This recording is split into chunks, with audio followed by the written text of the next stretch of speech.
Hibiki is a weak, useless high schooler who is currently running for his life in an open field while being chased by a rabbit. My ego says I could probably beat that rabbit in a one-on-one, but Hibiki's ego apparently has the day off, so he doesn't want to take any chances. While he's running, he suddenly hears a strange voice in his head, and for a second, he thinks it might be his ego coming to give him advice, but whatever that voice is, it's way too lazy to even bother doing its job. Just then, the rabbit catches up to Hibiki. But in the split second before he gets stabbed, Hibiki manages to pull off one of the most accidental clutches in history.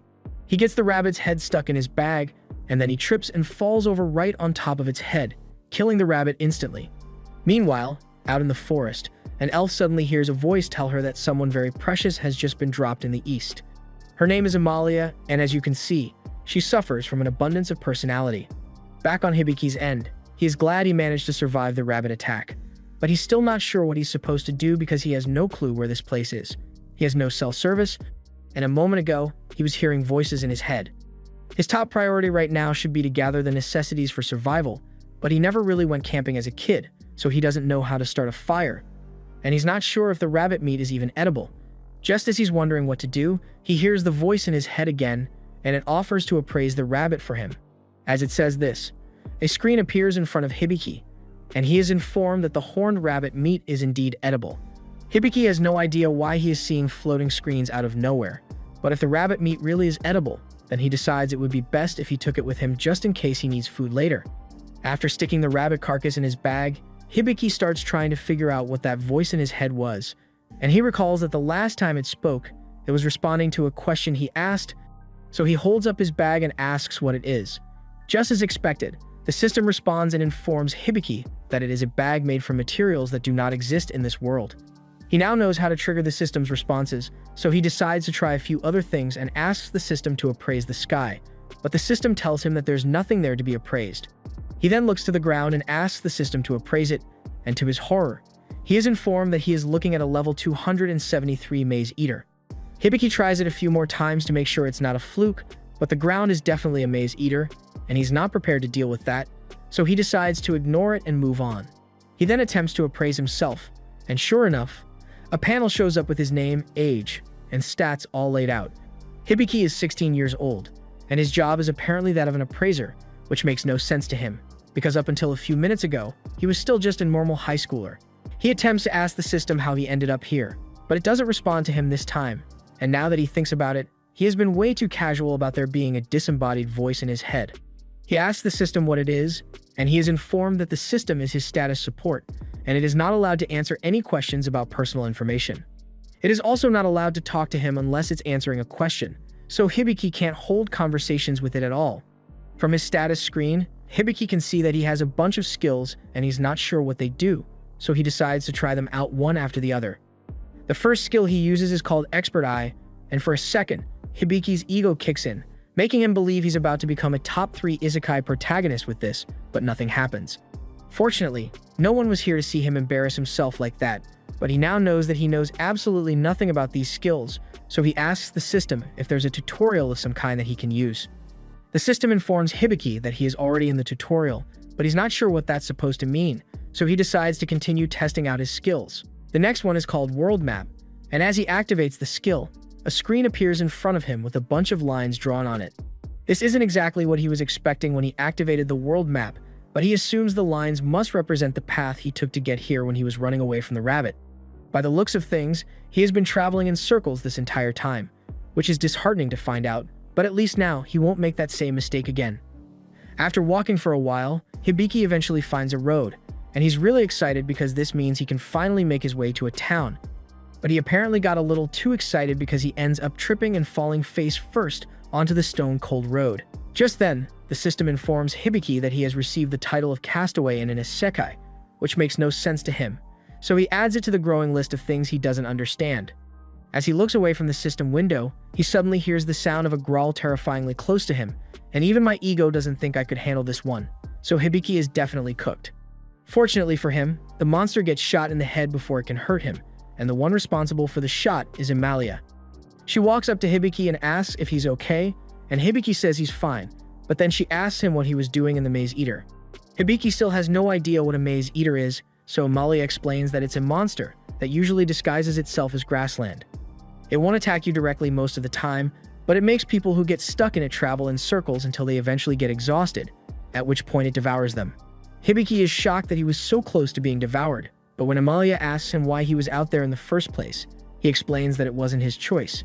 He just kind of showed up there. Amalia is really confused when she hears that. So while she's trying to figure out what Hibiki means, Hibiki tries to figure out who she is by appraising her. Thanks to the system, Hibiki learns that Amalia is a real-life elf, but the most shocking piece of information is the fact that she's 56 because he thought she was way younger. Amalia suddenly pulls Hibiki's head into her chest and says she's glad that an innocent child didn't fall victim to the Maze Eater, but hearing her call him a child. Hibiki asks Amalia how old she thinks he is. Because of how short Hibiki is, Amalia had assumed that he was 10 years old at most, but he informs her that he's actually 16, and pulling a random teenager into your chest is weird no matter how you look at it, especially because in this world, you are considered an adult once you turn 15. Hibiki and Amalia end up spending the night camping together, and Amalia apologizes for the misunderstanding earlier, but Hibiki says it didn't really bother him. After eating the horned rabbit Hibiki caught for dinner, the two sit down to have some tea, and Hibiki takes the opportunity to ask Amalia what this place is. She explains that this is the kingdom of Habarashia, but she doesn't understand how Hibiki could be so clueless about this country. So he explains that he's not from around here. He says he comes from a faraway country called Japan, but Amalia says she's never heard of a place like that before, and the fact that she doesn't know what Japan is confirms to Hibiki that he is indeed in a new world. Amalia can tell that Hibiki must be anxious about being so far away from home, so she offers to stay for a while and take him to a nearby city so he can get his life started, and Hibiki really appreciates the gesture. Once it's time for bed, Amalia casts an air alarm spell to warn her in case anything dangerous gets close, but Hibiki had already fallen asleep before she was done casting. She's surprised that he trusts her so much even though he literally just met her, and that's not the only thing that's strange about this kid. He has no knowledge of this world, and he is wearing clothes that she has never seen before, so she assumes he must be the precious person that the spirits told her about before she came here. Before Hibiki was sent to this world, he would spend his days hanging around with his friends, and they were all excited for the upcoming summer break since they had all grown so much, all except Hibiki, who's still a solid 4'11". The others try to encourage him by saying there's still hope for a growth spurt down the line, but Taiki, on the other hand, is actually jealous of Hibiki because, somehow, in exchange for the debuff in height, all the MILFs he meets absolutely fawn over Hibiki, and he has no idea why. Now that he thinks about it, Taiki is right. That conversation happened on the last day of school before summer break, and Hibiki was about to enter a classroom when all of a sudden, there was a bright flash of light, and the next thing he knew, he was here. Hibiki wakes up and wonders if his friends are alright because they are probably worried sick about him right now, and to make matters worse, his phone is at 12%, so it's going to be dead soon. Just then, he feels something hard hit his head, so he looks over to see where it came from, and it turns out it was just a button that couldn't contain Amalia's personality. He gets up to take a look at all the floating particles in the air, and he's curious about what they are, so he asks the system to appraise them. And he is informed that these are part of a magic barrier that Amalia set up to warn her of intruders. The fact that magic exists here is further proof that this isn't his original world, so Hibiki needs to start thinking of a way to get back as soon as possible. He sits on a rock nearby and decides to take a look at his stats again to figure out what he's got. He asks the system what an appraiser is, so the system explains an appraiser is a job class of B-rank rarity. It allows you to view the information and abilities related to a target, but since it is a non-combat class, it doesn't come with any skills that are useful in battle. That's all the system is willing to tell him. But Hibiki still has a lot of questions, like what the provisional part of his job means, but he's going to have to leave that for another day. The next morning, Amalia wakes up and is startled by the realization that her melons have been hanging in the wind all night because she didn't realize she had lost a button. A moment later, Hibiki wakes up, so she turns away in embarrassment, and when Hibiki realizes what's going on, he pulls out the button that hit him in the face last night. But that makes Amalia think he intentionally stole her button, so she punches him in the face. A little while later, once the misunderstanding has been cleared up, Amalia apologizes to Hibiki for hitting him. Hibiki says it's fine since she did give him a potion to heal his wounds, so there are no hard feelings. As they walk, Hibiki asks Amalia how far away the city is from here, and by her calculations, once they get out of the forest, they should be able to get there in about half a day. Hibiki is glad to hear that, but he is a little worried by the fact that there are monsters all over the place. Amalia tells him he doesn't need to worry about monsters as long as she's with him, but she's surprised that he could sense the monsters in the first place. Hibiki says he just saw them thanks to his world map skill, but the second Amalia hears that, she freaks out because the world map skill is an insanely useful AAA skill. She says any adventurer would love to have a skill like that, but Hibiki doesn't get what the big deal is since all it does is show him where he has been before and alert him to nearby monsters. As a matter of fact, he can see something called a crystal horned rabbit nearby, and the second Amalia hears that, she becomes excited because crystal horned rabbits are extremely valuable. They are easily worth over 200 gold coins, so she grabs Hibiki and asks him to show her where the rabbit is. They eventually track the crystal horned rabbit down, and after appraising it, Hibiki finds out a few things about it. It is stupid, it has an escape skill, and it also has a detect presence skill. Amalia is able to mask the scent and sound of herself and Hibiki using her wind magic to keep the rabbit from sensing them, but as long as it has the escape skill, none of Amalia's attacks are going to land. However, there is one exception. When the crystal horned rabbit is attacking, it can't use its escape skill, and now that Hibiki knows that, he comes up with a plan. He suggests they should trick the rabbit into attacking him so it can't use escape. Amalia doesn't think the rabbit will fall for such a simple trick, but Hibiki assures her that it will work. When it's time to execute the plan, Amalia creates a bunch of rock walls around it to force it towards Hibiki, who is laying on a rock as bait, and once it starts charging at him, she shoots it in the head. She's surprised by how easy that was since she expected such a valuable monster to be harder to catch, but she's not complaining about the easy victory. Hibiki also leveled up a lot from the success, even though Amalia was the one who killed the rabbit, because he contributed a lot to the success of the plan, so it's a win-win. Hibiki and Amalia later arrive in the city of Raoul, and since Hibiki's strange clothes would probably draw some unwanted attention, Amalia offers him her hood to cover up until he can get a new set of clothes. She also reminds him they're going to get a good chunk of change after she sells this crystal horn, so they can go shopping for some armor and weapons too. Speaking of money, Hibiki asks her how much a gold coin is worth here, but she is shocked to hear that, of all things, Hibiki is even oblivious to how money works.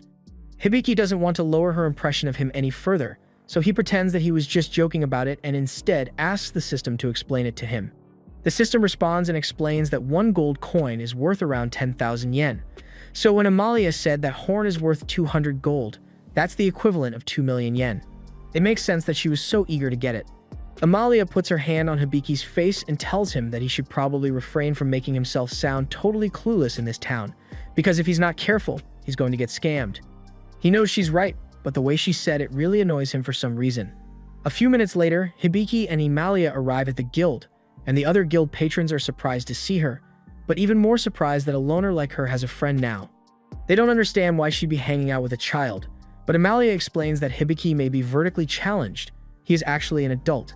The adventurers assume that must mean he's a rookie, so they apologize for teasing him about his height and wish him luck on his first day. Once they are gone, Amalia takes Hibiki up to the front desk to meet the receptionist, Jewel, and Hibiki can't help but notice that Jewel has cat ears. Amalia tells Jewel that she would like to sell an item, so she wants to negotiate in a private room. Jewel understands, so she leads them to the guild master's office, where Hibiki is introduced to the guild master, Balls. The moment Hibiki sees Balls, he is left in absolute awe because he has never seen such a hulking form of perfection before. Balls can tell that Hibiki is a fellow muscle enthusiast, so he takes his shirt off to flex the fruits of his years of work. Hibiki is even more amazed now, so he asks Balls if he has any tips for him. He had tried working out in the past to make up for his lack of height with muscles, but his frame is too small, so he never got much out of it. Balls starts giving him some useful gym advice, but Jewel and Amalia are starting to get impatient because they came here to sell an item, not talk about muscles, so they both blast Hibiki and Balls with water to snap them out of it. Once the two of them have dried off, they all sit down to begin the negotiations, and as Amalia sets the horn down, Balls is impressed because this one is 3 times as big as the one she brought in a few years ago. He offers her 400 gold coins for it on the spot, and Hibiki thinks that's a really good deal since Amalia was only expecting 200 gold for it. However, he severely underestimated just how greedy Amalia can be, because now that she knows she can get more money for it, she demands 800 gold coins instead. Ball says he can't go that high on the price, but Amalia forces him into making a decision by threatening to go to the guild in the capital for a better deal. Balls eventually caves and agrees to pay 700 gold coins for it, which was way over budget. Amalia is happy that she managed to secure such a good deal for herself, because now Hibiki will definitely ask her to form a party with him, and then she won't be a loner anymore. She's so happy that she could jump for joy, but maybe she got a little too excited because her button decides to go on vacation again, and her chest is left in plain view once again.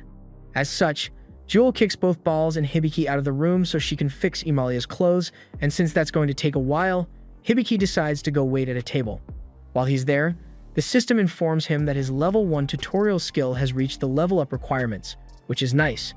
But Hibiki isn't exactly sure what that means, so he asks for an explanation.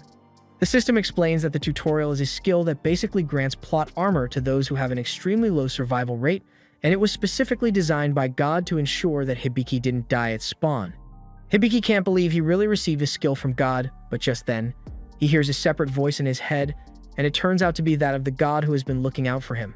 He wouldn't have made it this far without the God's help, so he is thankful. However, the God tells him that he's still got to do his best to keep himself alive, because his plot armor won't last forever. A few moments later, Emalia returns after getting her shirt fixed, but just then, she receives a letter for a mission request, and it involves her hometown, so she can't turn it down. She also isn't going to be able to bring Hibiki along, so she apologizes, but she's going to have to leave town for a while. Meanwhile, inside a dark cave, a female adventurer is busy searching for something, but no matter how much she looks, she can't find any traces of it, so she has no idea where it could be. Back in the city, Emalia asks Hibiki if he's really going to be alright on his own, but he tells her he can handle himself. He is grateful to Emalia for helping him so far, but he doesn't want to continue being a burden to her, so he needs to figure out how to get by on his own. He says he plans to become an adventurer because he saw a couple of quests back at the guild that even a non-combatant like him would be able to take. Emalia is glad to hear that Hibiki already has a plan in mind, and to make things a little easier for him, she tells him he can stay in the room she rents in the meantime. She hands him a map and tells him that when he gets there, he should ask for a lady named Tanya, and she'll take care of him. She promises to see him again once she gets back, but just as she's about to leave, Hibiki recalls that he needs to give her back her poncho. Emalia tells him he can just keep it, but Hibiki thinks she needs it way more than he does because her buttons keep popping off all the time. After recalling what happened, Emalia runs off in embarrassment because she can't believe Hibiki has seen her chest 3 times now. However, she isn't watching where she's going, so she ends up bumping into that adventurer from earlier. She manages to catch herself before she falls over and immediately apologizes, asking if the girl is okay, but the girl doesn't look away at all. A guard comes over after hearing all the commotion and asks Emalia why she's in such a rush, so Emalia explains that she's actually on her way to complete a mission in her hometown. As soon as the girl hears this, she becomes interested and asks if Emalia is referring to the elf village of Fairnote. After Emalia confirms this, the girl gets a sly grin across her face. She then mentions that she happens to be heading there as well, so she and Emalia should be able to travel together. After Emalia leaves, Hibiki spends almost all of his time sleeping indoors, and his phone battery is completely dead, so there's nothing for him to do. He doesn't really have to worry about money after the horn sale, but he still hasn't found a way to return home yet, and the god hasn't spoken to him since then. He tries asking Jewel if she knows anything about another world, but that apparently means something very different here, because she becomes all shy and points him to an NSFW place center, which is not what he was looking for. Hibiki really doesn't want people to get suspicious of him, so he has been avoiding interactions a lot lately, but he can't keep this up forever. Just then, Tanya knocks on Hibiki's door. The reason she came is because Hibiki didn't come down for breakfast or lunch earlier today, so she was starting to get worried. He assures her that he is perfectly fine, and Tanya is glad to hear it, so she reminds him that dinner will be ready soon and that he should come down when he is ready to eat. Hibiki thanks her, and after she leaves, he realizes that he's going to have to start making some money, because that whore money isn't going to last forever. He asks the system to pull up his stats so he can figure out what he would be good at, and the system does as instructed. But Hibiki doesn't really know whether his stats are good or not, so he asks the system for its opinion. The system tells him he is basically cannon fodder with his current stats, so he shouldn't even consider attempting solo combat as he is now. Hibiki kind of figured that would be the case, so he decides to take a look at his skills to see if there's anything useful there. He finds out that he has a skill called Lady's Magnet, but he's not sure what that does. He also has 2 other skills, Contract and Medicine.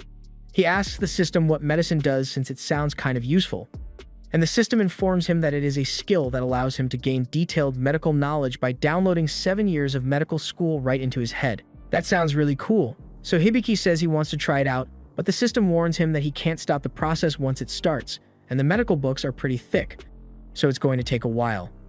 Hibiki is a little hesitant after hearing that, but he still decides to go ahead with it anyway, and for once, the system sounds genuinely disappointed by his decision. Shortly after, the medical book appears in front of Hibiki, and the information transfer begins, but it hurts a lot more than Hibiki thought it would. A few days later, the knowledge transfer is finally complete, and Hibiki feels absolutely terrible because he hasn't eaten or slept for so long. He decides to head out to do some shopping and clear his head, and after getting a meal, he buys himself a set of armor and general adventuring equipment. He also comments on the fact that gaining skills is a lot harder than he thought it would be. The system tells him that not all skills require the book download method, so he doesn't need to worry about that. Hibiki also notices that the system seems a lot more talkative ever since his tutorial leveled up, and since she is actually willing to hold a conversation with him, he decides to give her a real name, saying he will call her Sapo. And Sapo seems pretty happy about it. Hibiki heads back to the guild to see if there are any quests for him, but just then, that adventurer party he met when he first arrived rushes in because one of them has been severely injured in battle. The guy is missing an arm and a leg, and he is still bleeding profusely, so if nothing is done, he's going to die in no time. Balls would have been able to save him, but unfortunately, Jewel says he's not in town right now, and they've tried all the other healing magic they know, but nothing has worked. Hibiki sees how bad the guy's condition is, and he wants to help, so he decides to try out his newly acquired medical skills to see if that helps. He walks over and asks the group if they'd be willing to let him take a look. The party is so desperate that they don't have much of a choice, so they let Hibiki examine their friend, and after using an examination skill, the system informs Hibiki that the man is currently under the effect of deer poison, which is why his bleeding isn't stopping. He only has around 5 minutes left before he dies, so the only way to save him would be to use the Perfect Heal and Perfect Cure spells. However, using those spells would cost over 600 MP, and Hibiki currently only has 56, so there's no way he could pull it off. The others see the worried expression on Hibiki's face and ask him if something is wrong, so he tells them that he knows how to treat their friend, but he can't do anything to help because he doesn't have enough mana. He asks if there's anyone else who can use Perfect Heal and Perfect Cure, but none of them have skills like that, so there aren't many options. Just then, the system informs Hibiki that he can use his contract skill to form an MP transfer contract to make up for the deficit, and all he needs to do is get verbal consent from all involved parties. As soon as he hears this, he tells everyone that they need to agree to transfer their MP to him, and since it's to save their friend, they all agree without a second thought. Hibiki gains a lot of MP thanks to the transfer, but he's still short by almost 200, so Jewel offers to transfer her MP as well. As soon as Hibiki hits the required amount, he casts the healing spells, restoring the adventurer's injured limbs and saving his life. However, Hibiki collapses a moment later from the strain of using that much MP at once. Sometime later, Hibiki wakes up on a couch in a meeting room, and his level has gone up by quite a bit, so he is really excited. But after his little celebration dance, he realizes that Jewel was in the room and she saw the whole thing, so he's a little embarrassed now. Jewel thanks him for saving her little brother, and Hibiki is surprised to find out that Jade is her brother, but he says he was happy to help. She also mentions that she took the liberty of putting a gag order in place to make sure that no one speaks of what happened today. Hibiki asks why, so she explains that it is almost unheard of for someone to be capable of using both Perfect Heal and Perfect Cure, so if word gets out, then someone is bound to try and exploit Hibiki for money. On that note, she tells him that he should probably join a party or hire a bodyguard to protect himself, since he's a non-combatant. And meanwhile, down in the dungeon, there's a wolfman who looks like he'd be perfect for the job. Hibiki decides to hire a bodyguard for himself, so he books a meeting with a man named Debbie to find one. But Debbie seems a little weird because the first thing he does after meeting Hibiki is start sniffing him. After the initial awkward introduction, Debbie brings out 5 of his strongest men and tells Hibiki to choose whoever he wants as his bodyguard, but Hibiki turns them all down immediately. He feels bad for rejecting them all, but while they were all indeed very strong, none of them had high enough MP stats. Hibiki would like to have someone around with enough MP, so if push comes to shove, he can use them to activate his medical skills. He apologizes to Debbie for being so picky, but Debbie says it's no problem at all, since after all, he can smell the scent of great financial fortune on Hibiki, so he is more than happy to do everything in his power to help him find what he's looking for. Hearing Debbie talk about the scent of fortune, Hibiki figures that must be the reason he was sniffing him earlier, and sure enough, when he takes a look at Debbie's stat screen, there's a skill there called Sense for Money, which probably allows him to smell when someone is going to become rich, but Hibiki has no idea how it works. While they continue looking for suitable candidates, Hibiki looks down a dark corridor, but Debbie tells him that the options down that path are rather flawed, so he might want to pick another corridor. He explains that the people there are neither suitable for combat nor manual labor, and they also can't afford to return to their homeland either, so Debbie decided to do them a favor and let them stay here. Hearing that these people can't return to their homeland, Hibiki wonders if they were isekai just like him, so he asks Debbie to take him to them. Debbie does as Hibiki asks and leads him down the corridor, but they eventually come across a cell with a wolfman and a little girl inside, and Debbie can already tell what Hibiki is thinking, so he clarifies that this isn't one of those slave situations. They used to have regular bedrooms, but the wolf attacked another guest a few days back because he wanted to protect the little girl. It was all a misunderstanding, but now the wolf flares up when literally anyone gets close, so they had to put him in the cell for the other's safety. Just then, the wolf yells at Hibiki to get lost, and Hibiki can see why the other guests would be scared of this guy. But when he takes a look at his stats, he notices something interesting. The system informs him that some of the wolf's stats are currently hidden, so it uses Expert Eye to peer past the falsifications, and Hibiki finds out that the wolf is currently bound by a status ailment known as Immovable Chain, and it is basically an invisible curse that severely weakens a target permanently, which is why the wolf's stats look so mediocre now. But before the curse, he used to be a level 95 hero, and Hibiki wasn't expecting to find someone so amazing. Next, he tries to appraise the little girl, and he finds out that her name is Lillian, but more importantly, he finds out that she is a sage with the status ailment of out-of-control magic. She possesses immense amounts of magic power, but since she can't control it, she will likely end up self-destructing at some point. Both Lillian and Claude have more than enough magic power for what Hibiki needs, but he's a little concerned about the implications of him hiring a hero and a sage to be his bodyguards. Sapo suggests that Hibiki should use the relief measure technical skill since it has the ability to lift status ailments depending on his proficiency, and if that means Hibiki can help Claude, then he wants to give it a try. He tells Debbie that he wants to hire Claude and Lillian, and after that, he takes them out to the forest. Claude's condition is pretty bad since he's missing 2 arms and a leg, but he is still being really protective of Lillian because he thinks Hibiki plans to do something bad to her now that they are out in the woods alone. Hibiki does admit that he plans to do a lot of things, but he assures Claude that there's nothing to be worried about. First, he says he wants to heal Claude's injuries, but to do that, he's going to need a lot of MP, so he asks Lillian to lend him a hand. Claude thinks this must be some kind of trap and warns Lillian not to trust Hibiki, but if this is going to help heal Claude, then Lillian is willing to do whatever it takes because she owes him a lot for looking out for her. She agrees to help Hibiki, so the MP sharing contract is formed, and now that he has a sufficient supply of mana, he is able to cast Perfect Heal on Claude to restore all of his limbs. Claude is amazed because he never could have imagined that he would meet someone with magic strong enough to restore his body, although he'd be lying if he said he felt as good as he did in his prime. Hibiki already expected that, and he assumes it's probably because of the curse, so he will handle that next.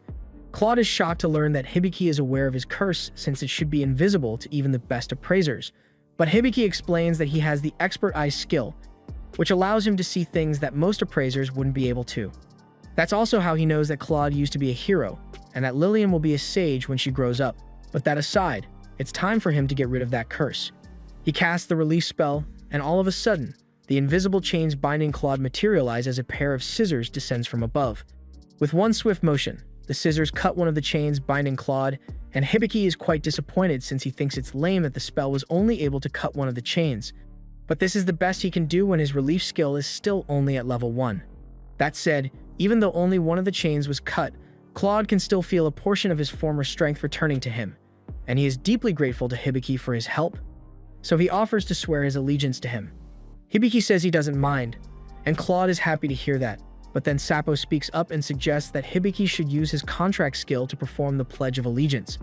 The contract skill has the ability to hold all parties to their promises, so if Claude pledges his allegiance to Hibiki with a contract, he will never be able to betray him. Hibiki thinks that sounds fair since Claude was the one who suggested pledging allegiance in the first place, so Claude performs the pledge, and after the contract has been formed, a mark appears on the hands of Hibiki and Claude to symbolize their pact. After the pact has been completed, Hibiki sits down with Claude and Lillian to explain a few of his abilities to them.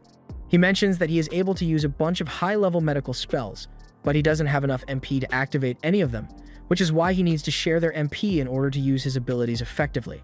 For that reason, he asks them if they'd be willing to form a permanent MP sharing contract with him, and both Lillian and Claude agree without a second thought. After forming the contract, Sapo informs Hibiki that his technical skill Grimoire has leveled up, and Hibiki is about to ask what that means, but all of a sudden, Claude says he has a question he'd like to ask. He has been meaning to ask about this for a while now, but every so often, he sees Hibiki look off into empty space while talking to himself, so he is worried that something might be wrong with him. Hibiki assures him that it's nothing to be worried about, and he explains that he simply has a voice in his head that provides him with useful information from time to time.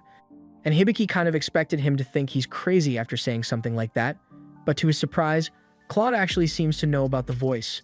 He recognizes it as the tutorial skill, and if Hibiki has the tutorial skill, then that must mean that he's a person who was brought here from another world. Hibiki can't believe Claude knows about transmigrators, but he doesn't really know much about the title. He had just heard about it before.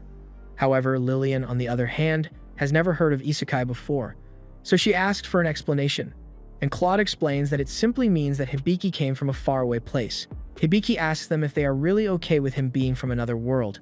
Claude says it doesn't bother him at all, and furthermore, anyone would be happy to team up with Hibiki since he is someone who possesses the elusive tutorial skill that is only directly granted by God. Hibiki is shocked to learn that the tutorial skill is really that overpowered, so he calls up God and asks him if it's really that strong.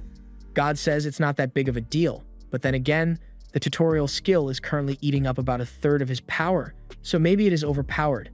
After discussing the details with Claude, he says he believes that the god Hibiki is connected to is the chief god. All in all, there are 11 gods that exist in this world, and the chief god is believed to be the first one, so divine abilities like the tutorial and expert eyes can only be granted by him. Hibiki had no idea that the chief god was the oldest one in this world because he always speaks casually to him, but Claude thinks that means the chief god must have taken a liking to Hibiki. However, Hibiki thinks that if anything, the gods favor Claude and Lillian more because being granted the skills of a hero and a sage are incredible. Though, he does think that the gods went a little too far when they gave Lillian the Raging Sanctuary skill because it's a little too much for a child to bear. Lillian asks what Hibiki is talking about since she has never heard about the skill before, so Hibiki explains that it's a skill that gives her enormous amounts of magic power, so much so that her body can't control it all.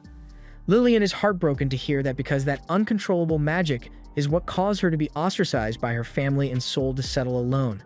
Claude mentions that magical skills like that are usually the jurisdiction of the magic god, so Hibiki doesn't understand why the chief god gave Lillian a skill like that, and the chief god admits that he may have messed up when he gave Lillian that skill.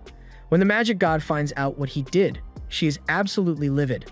After dealing with the chief god, the magic god introduces herself to Hibiki and apologizes for the trouble, but once one of her skills has been assigned, it can't be taken back, so Lillian is stuck with the Raging Sanctuary. But fortunately, Hibiki also happens to possess one of her Grimoire skills, so since he is currently linked to Lillian via contract, her MP can be regulated if he adjusts the output. Hibiki decides to try out the skill the god of magic talked about, so he activates it, and a little cat named Ven spawns. Ven explains that she was sent by the god of magic to explain the ins and outs of magic to him, but before she can even finish her sentence, Lillian picks her up and starts petting her because she's so cute. Hibiki joins in on the fun as well, and Claude looks visibly upset because he is feeling left out. Once Hibiki is done petting Vane, he asks her what exactly he needs to do to use magic, and she explains that she herself is the Grimoire, so she will take care of all the spell casting for him.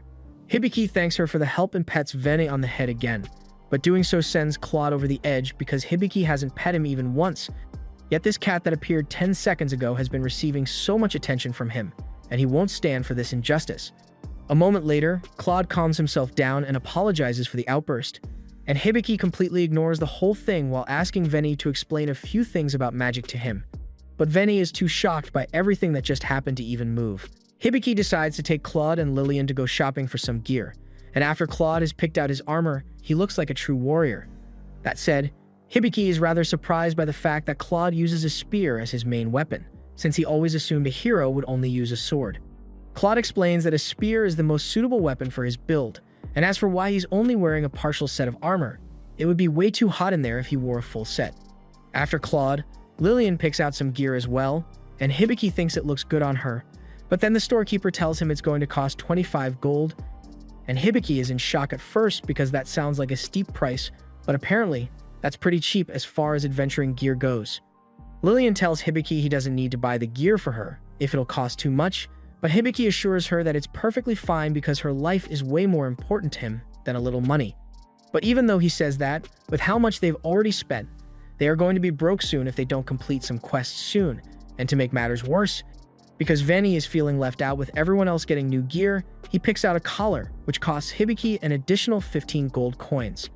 Later that day, Veni brings everyone out into the plain so he can give Hibiki his first magic training lesson, and Hibiki asks if they can put this on hold for a while because they need to make some more money first, but Veni insists that this is really important since both Hibiki and Lillian lack any knowledge of the fundamentals of adventuring, much less the basics of magic. Veni promises to teach Hibiki everything he needs to know about magic, and Hibiki gets excited because he thinks this means he will be able to fight with magic. But unfortunately, Ven tells him that the best he's ever going to get is some basic household magic, and Hibiki falls into despair when he hears that because it means he's going to be stuck as a weakling forever. Even so, Veni tells him that it's important to learn how to control magic power, so for their first lesson, he is going to have Hibiki learn how to circulate mana so he can get Lillian's magic power under control, and the first step towards that end is to register him as an accountable party. Hibiki asks him how he's going to do that, but before he can even get an answer, Veni bites his finger, and that was apparently all it took to complete the registration. Ven then goes up to Lillian, and he tells her that from now on, her magic power is going to be limited to around 10%, so she doesn't cause her body any harm. And the more she learns how to control her magic successfully, the more she will be able to unleash her true power. The next step of the process is to have Hibiki dual cultivate with Lillian and circulate mana between his and her body to stabilize it. But Hibiki has no idea how to do any of that. So Veni asks Claude to inject some of his mana into Hibiki's body so he can get a feel for it. Claude does as instructed, and a moment later, Hibiki finds himself in an empty space with no one else around him. A moment later, he notices an elf lady sitting by the lake, so he goes up to her, and she calls him by Claude's name. Hibiki is confused by this at first, but then he looks down at himself and realizes he really is Claude, so this must be Claude's memories. The elf woman's name is Anastasia, and Claude had been by her side since she was little. They fought, cried, and laughed together, and Claude had hoped that things would remain that way forever. But one day, Anastasia betrayed him, slaughtering a whole troop of soldiers and severing Claude's arm, all with a smile on her face. By the time Hibiki wakes up, he sees Claude standing over him, asking if he's awake, and at first, Hibiki is still convinced that he is Claude, but after a few minutes, he is reminded of who he is. He thinks it's weird that he genuinely believed he was Claude for a moment there, but Veni explains that it was likely because having Claude share his mana with him plunged Hibiki deep into Claude's consciousness, so he lost his sense of self for a while. On that note, Veni asks Hibiki if he happened to see anything interesting in Claude's memories, but Hibiki can't actually remember much of what happened aside from the fact that it was bad. A little while later, Hibiki is busy training himself to learn how to use household magic, and in order to learn the magic, he needs to repeat the actions of chores over and over before he can learn it. But he has been at this for a while now, and according to Sapo, he still hasn't made any progress learning household magic. Just then, Lillian and Claude come in looking for Hibiki, because it's time for dinner, but Claude accidentally knocks over a bucket, undoing all of Hibiki's hard work mopping the floor. He begs Hibiki for forgiveness, but Hibiki says it's not that big of a deal since he can just clean the floor again, and while Claude is still contemplating what he has done, Hibiki proceeds to speed clean the entire room, as well as the entire hallway. After he's done, he asks Sapo if that was enough for him to unlock the household magic yet, but Sapo tells him he's still got a long way to go. Just then, the hostess comes up to call the group down for dinner, and she is amazed by what she sees because the hallway has never been this clean before. She asks Hibiki if he was the one who did this, and after he confirms it, she tells him she is very pleased. So pleased, in fact, that she offers to slip him some extra milk during dinner, and Hibiki thinks nothing of it, but she was probably talking about giving it to him straight from the source. Later on, Hibiki and Lillian are continuing their magic training, and Lillian has already learned how to conjure some basic spells, which Hibiki thinks is very impressive, while she and Vene are working on improving her control. Claude goes up to Hibiki and asks if he would like to do some physical training today. Hibiki isn't exactly against the idea, but he doubts he's strong enough to use a sword in battle. But not to worry because Claude already thought of that, which is exactly why he brought a bow for Hibiki to use instead. He sets up a target for Hibiki to take aim at, and Hibiki does his best, but unsurprisingly, he sucks at archery just as much as everything else. However, no matter how useless Hibiki may seem, Claude refuses to give up on him, so he orders Hibiki to stretch his back, pull the bowstring back further, and try again. Now that Hibiki is using proper form, his arrows are at least making it all the way to the tree, but his aim is still trash. Hibiki is exhausted because he had no idea that archery was so demanding, because Amalia made it look so effortless, but Claude tells him he will get used to it the more he practices. Hibiki asks him if they can at least take a break for today because his hands are all red and swollen, but Claude casually tells him to stop being silly, because Hibiki can use healing magic to heal his hands, so there's no need for him to ever take a break. And just like that, Hibiki is forced to fire arrows over and over at the tree and elsewhere. Amalia is still on her journey back to her hometown, and she wonders how Hibiki is doing. She's sure he'd be surprised to learn that she has actually made friends on her journey, and Styria notices that Amalia seems to be in a good mood about something. But Amalia says she doesn't know what Styria is talking about. The path up ahead splits into two sections, but even though Amalia knows one of the paths is shorter, she still suggests that they should take the other path. Ivor asks why. So Amalia explains that the shortcut leads through a ruined forest, and rumor has it that the souls who haunt that forest play tricks on anyone who approaches, so it's best to keep their distance. However, despite Amalia's warning, Ivor thinks the forest sounds interesting and decides that she wants to go check it out. Amalia doesn't understand why Ivor could possibly want to go into a haunted forest, but Ivor says locations like these are usually the kind of place where you'd find hidden treasure, so it's worth checking out. Amalia understands her line of thinking, but she's pretty sure any hidden treasures must have been picked clean by passing adventurers already. That said, she still agrees to go because she's pretty much broke right now, so if there's a chance to find some treasure, she might as well go for it.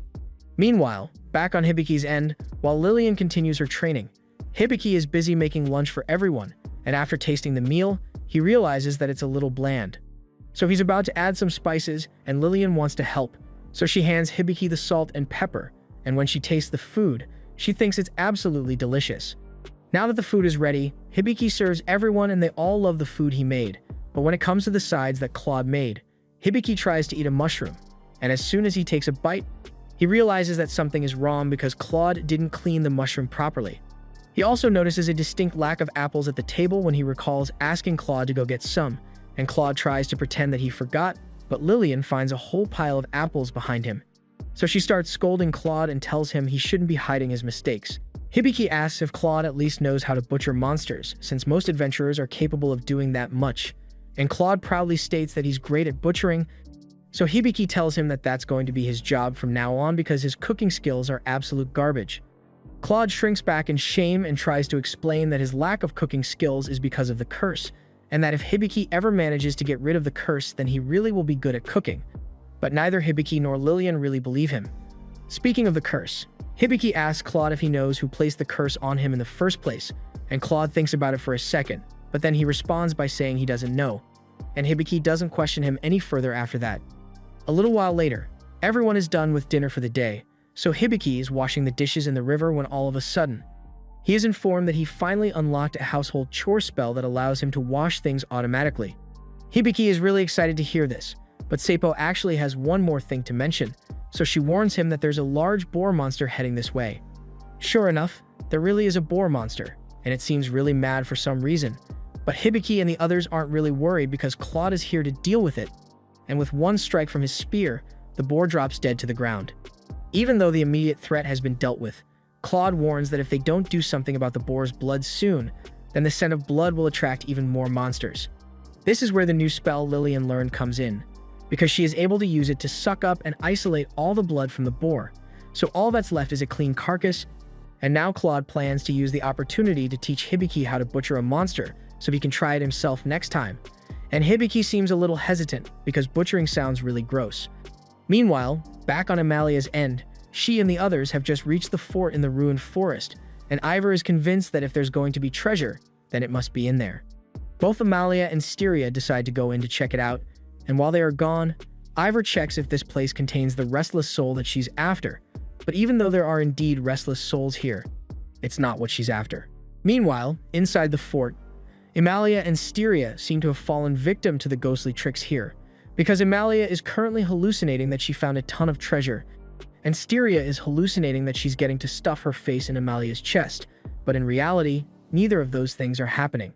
Back with Hibiki, the group is done packing up all the boar meat, and they are preparing to continue their journey, but all that work got them really dirty, so Hibiki wants to take a bath, but there's no time for that right now.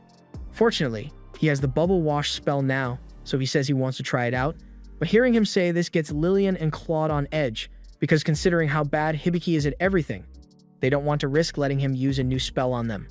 However, it's already too late to back out now since Hibiki has already cast the spell on Claude, and it turns out that it works really well because Claude looks like a Wolfman model now. Hibiki and the others are pretty broke right now after all the expenses they have incurred, so he suggests that they should finally start taking adventuring quests to make some money. Everyone is in agreement on this since Hibiki and Lillian have gotten a fair bit stronger after all their training, but Claude still insists that they start with only F-rank jobs. After that, they go to Jewel to officially register as adventurers, and once that is done, Claude picks out a bunch of F-rank quests for them to do. Hibiki asks him why they are doing so many, so he reminds Hibiki that F-rank quests pay close to nothing. So if they want to make any real money, they need to complete multiple at once. Among all the quests, Claude happens to notice that one quest is ranked pretty high. The quest is to find a bandit who is on the run, but the only lead available on who this bandit is the sale of their tail. And that's not a lot to go off, which is why the quest rank was raised. Hibiki doesn't really have any intention of getting involved with bandits, so he decides to just ignore it and carry on with the missions he currently has. A little while later, Hibiki is out in the forest hunting, and he has found a rabbit close by, so he raises his bow to see if he can take it down from here. Several failed attempts later, Hibiki does manage to take out the bunny, and while it may have been a pitiful demonstration of marksmanship, at least Hibiki managed to eventually hit his target this time, so that's a major improvement. A little while later, Lillian and Veni return after gathering some fruit in the woods called Machikachika. It is mainly used as a marker so you don't get lost while traveling in the forest, and to demonstrate, Lillian proceeds to chuck one of the fruit at a tree, covering it in rainbow-colored juice. Meanwhile, on Amalia's end, her group has set up camp for the night, and they are approaching the border of the Elven Kingdom, so their journey has almost come to an end. Ivel is quite disappointed with how this turned out because she hasn't found any traces of the woman's soul she has been looking for, and Amalia still has no idea that Ivel only agreed to come because of her search and not because she wanted to be friends with her. She even offers her a special friendship bracelet, which will alert her if anything bad ever happens to Ivel so she can come to her rescue immediately, and Ivel accepts it, deciding that she might as well continue pretending to be Amalia's friend. The next day, Hibiki heads into town with Claude and Lillian, and he says that they can splurge a little on a nice meal today since they made a lot of money yesterday. Gathering herbs was rather easy thanks to Hibiki's skill, and he gathered so much that the clerk began to suspect that he had done something illegal to get them. Just then, as they were walking, Hibiki happens to come across Balls, and it has been a while since he last saw him since he has been away on a business trip to the capital for a while now. Balls is happy to see Hibiki again and asks him if he has managed to build up any muscle since last time. But Hibiki doesn't have much to show for his efforts, so Balls offers to give him a few pointers on how to build the perfect physique. However, before he could do anything, Claude steps in front of Hibiki and tells Balls that he is the only person who is allowed to train Hibiki, so Balls has no right to butt in like this. Balls tells him he's doing a terrible job of training him since he clearly doesn't have enough muscle to be an effective adventurer. But Claude believes that growing large muscles will only slow Hibiki down, so there's no point in doing weight training. The two are really starting to get on each other's nerves now, so they both draw their weapons and attack one another. Claude tries to tackle Balls to the ground, but Balls' thick muscles make him as sturdy as a brick wall, so he doesn't even budge an inch. He then begins putting pressure on Claude, and the shockwave from their clash is starting to cause collateral damage, so Hibiki is starting to wonder how strong Balls really is. He asks Sapo to scan him, and after she does, it is revealed that Balls' stats are absolutely stacked, so there's no way Claude can win this battle. Balls tells Claude to just give up already and knocks him back because he is clearly stronger, but Claude refuses to back down. However, before the two could start fighting again, Jewel shows up after hearing all the commotion, and she blasts them with a wave of ice magic to stop the fight. After Claude and Balls have been incapacitated, all of a sudden, a fat woman comes running down the street yelling that someone just stole her purse. And speaking of thieves, Veni asks Hibiki where his bag of money went. Hibiki had no idea that the bag was even gone in the first place, but Jewel tells him that when she got here, he wasn't holding a bag at all. She assumes this must have been the work of that bandit she told him about yesterday, and he's mortified because all of his hard work just went to waste. Jewel apologizes for his loss, but there's not much she can do to help, since they don't have any info on what the bandit looks like. All they know is that the bandit can make their tail look like a snake sometimes, and they usually target rich people whenever they are stealing. That really isn't much information to work with, but they need to do something if they are going to get their money back. So they come up with a plan and have Hibiki disguise himself as a girl to lure the bandit out without them recognizing him. The idea is that if they leave a fake bag of money on the edge of the table, then when the thief inevitably tries to come steal it, they'll be able to catch her red-handed, and Claude is waiting at a nearby table to beat the crap out of the bandit for stealing from Hibiki. Soon after, the waiter comes over to take Hibiki's order, and Hibiki decides to order some pancakes. But after the waiter brings the order out to him, Claude suddenly gets up and yells that they've been tricked because it turns out that the waiter was the bandit all along. And she just stole the dummy bag that they left on the table, and she is currently running away as they speak. Fortunately, they had thought ahead and put some of the Machikachika fruit juice in the bag, so they are able to follow the trail and track the bandit down to an underground club. The place may look shady, but everyone here is actually pretty nice, and nothing illegal is going on. So they start wondering what a bandit would be doing down here. But just then, a woman in a hoodie brushes past Hibiki, and Claude thinks she looks rather familiar, so he asks Hibiki to use his appraisal skill on her, and sure enough, they find out that the woman is indeed the bandit.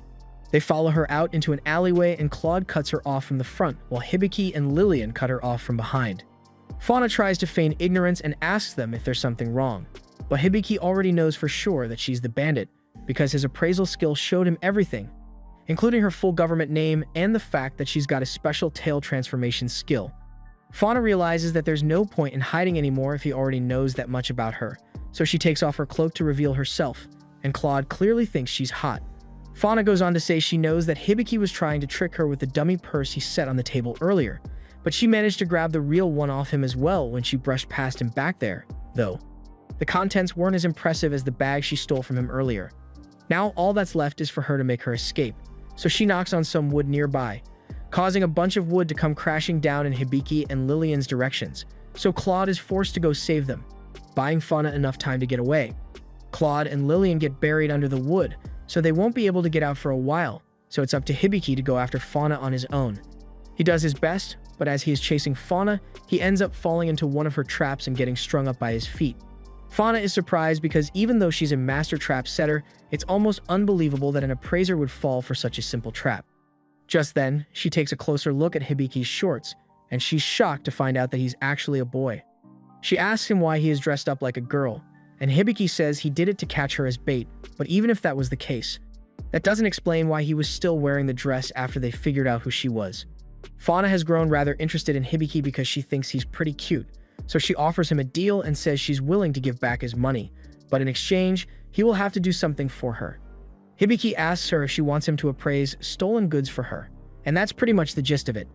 She wants to know whether the things she stole are actually worth something or not, so she takes Hibiki to a bar downtown and starts showing him items from her stash one after another. The first item is a jewel-encrusted ring, and after appraising it, Hibiki confirms that it is indeed real.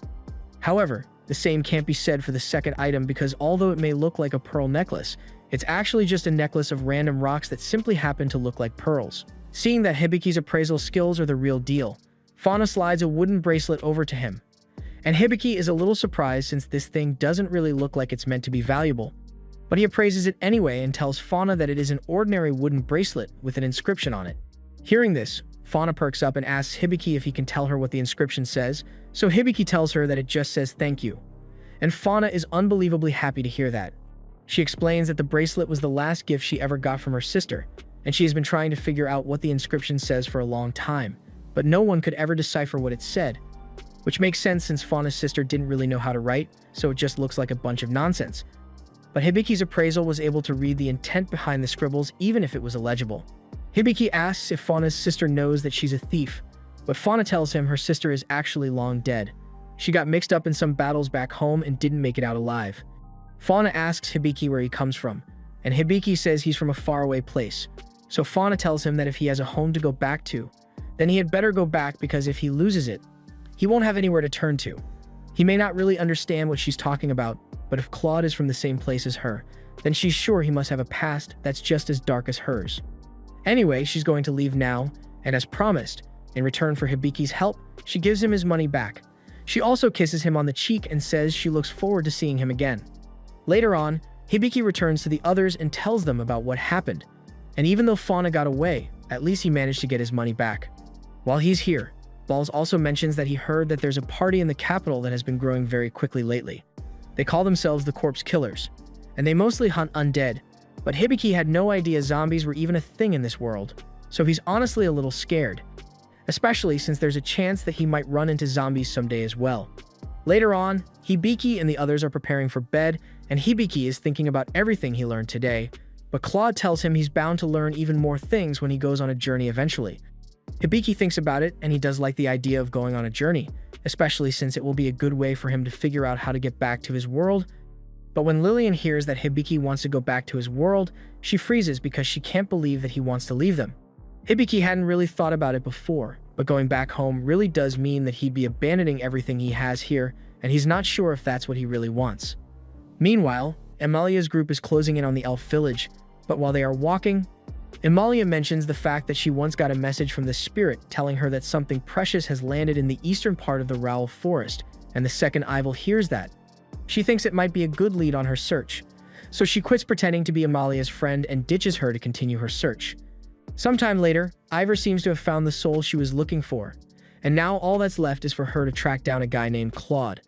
And she thinks it should be easy, since the last she heard, he was severely weakened and had lost a few of his limbs. Back in the city, Claude asks Hibiki if he really wishes to meet the sages, and Hibiki confirms this, so Claude tells him they are going to have to go to the city of Terradinas. Hibiki has never heard of a place like that before, so he asks where it is, and Veni explains that Terradinas is towards the north.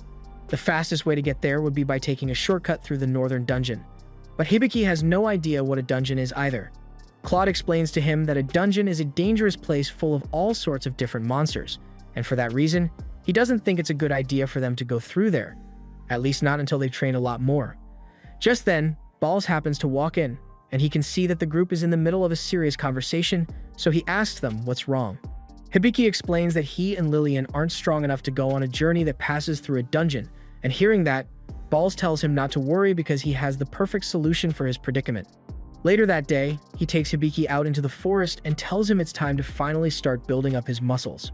Claude doesn't like the idea of Balls encroaching on his training time, but he has to admit that if Hibiki is going to improve in any meaningful way, then he needs to get stronger, and Hibiki is prepared to do his best. However, Balls' training is a little more than what Hibiki's body can handle because it consists of juggling rocks, cracking walnuts in between his fingers, and fishing for boulders. But regardless of how tough it is, Hibiki continues trying his best. Meanwhile, on the sidelines, Ven notices that Lillian looks a little sad, so he asks her what's wrong. Lillian explains that she's upset because Hibiki is only working this hard because he wants to return to his original world, and that means he's going to leave her behind. Veni can't tell whether Hibiki truly intends to leave Lillian behind or not, but regardless of his intentions, he is still the same person he was when Lillian met him, so she shouldn't change the way she thinks about him just because he wants to go home. Just then, Tanya happens to come by to watch Hibiki train, and late into the evening, Hibiki is now practicing his bowmanship again, but he still sucks at it. By the time he's done training, Hibiki is absolutely exhausted, but he does feel a sense of accomplishment because he worked really hard today. He asks Seipo to show him his stats so he can see how much he improved, but to his surprise, his stats are exactly the same as they were before he started training. Claude and Balls find that odd since Claude is sure that the amount of bow practice Hibiki did should have been enough to acquire an archery skill, and Balls is certain Hibiki's strength should have increased by now, but neither can agree on a reason for Hibiki's stagnant stats, so they start blaming each other. A little while later, everyone takes a dip in the hot spring, and Claude is having a good time, since it has been a while since he got a chance to relax like this. Hearing Claude say this, Hibiki is reminded of the fact that Claude has a really tragic past, and he would like to learn more about that, so he asks Claude where he comes from. Claude explains that he used to live in a kingdom called Bistronia, but the city was destroyed, and all his friends and family were killed in the process. Hibiki offers his condolences, but Claude tells him there's no need because that was a long time ago, and right now, all that Claude cares about is being by Hibiki's side for as long as possible. Later that night, while everyone is sitting around the campfire, Lillian apologizes to Hibiki for being so distant lately, but she says she really doesn't want him to leave because she cares about him. That said, she understands that it would be selfish of her to ask him to give up on returning home for her sake, so instead, she just gives him a gift. Hibiki asks her what this is, so Lillian explains to him that it's a drink designed to help with exhaustion. She doesn't know what to do to support Hibiki in his quest to return home, so this is the best she could come up with. And Hibiki is sincerely moved by her thoughtful gesture, so he drinks it with great gratitude. Meanwhile, over on Amalia's end, she is finally back in the elf village, and she is currently taking a bath to relieve all the stress from the journey. But she's a little disappointed that she hasn't gotten a chance to see her father yet, especially since he was the one who called her back on such short notice. By the time she's done with her bath, Ivel and the other maids bring a dress out for Amalia to try on, and she's a little confused by this since it's not like she's here for a party.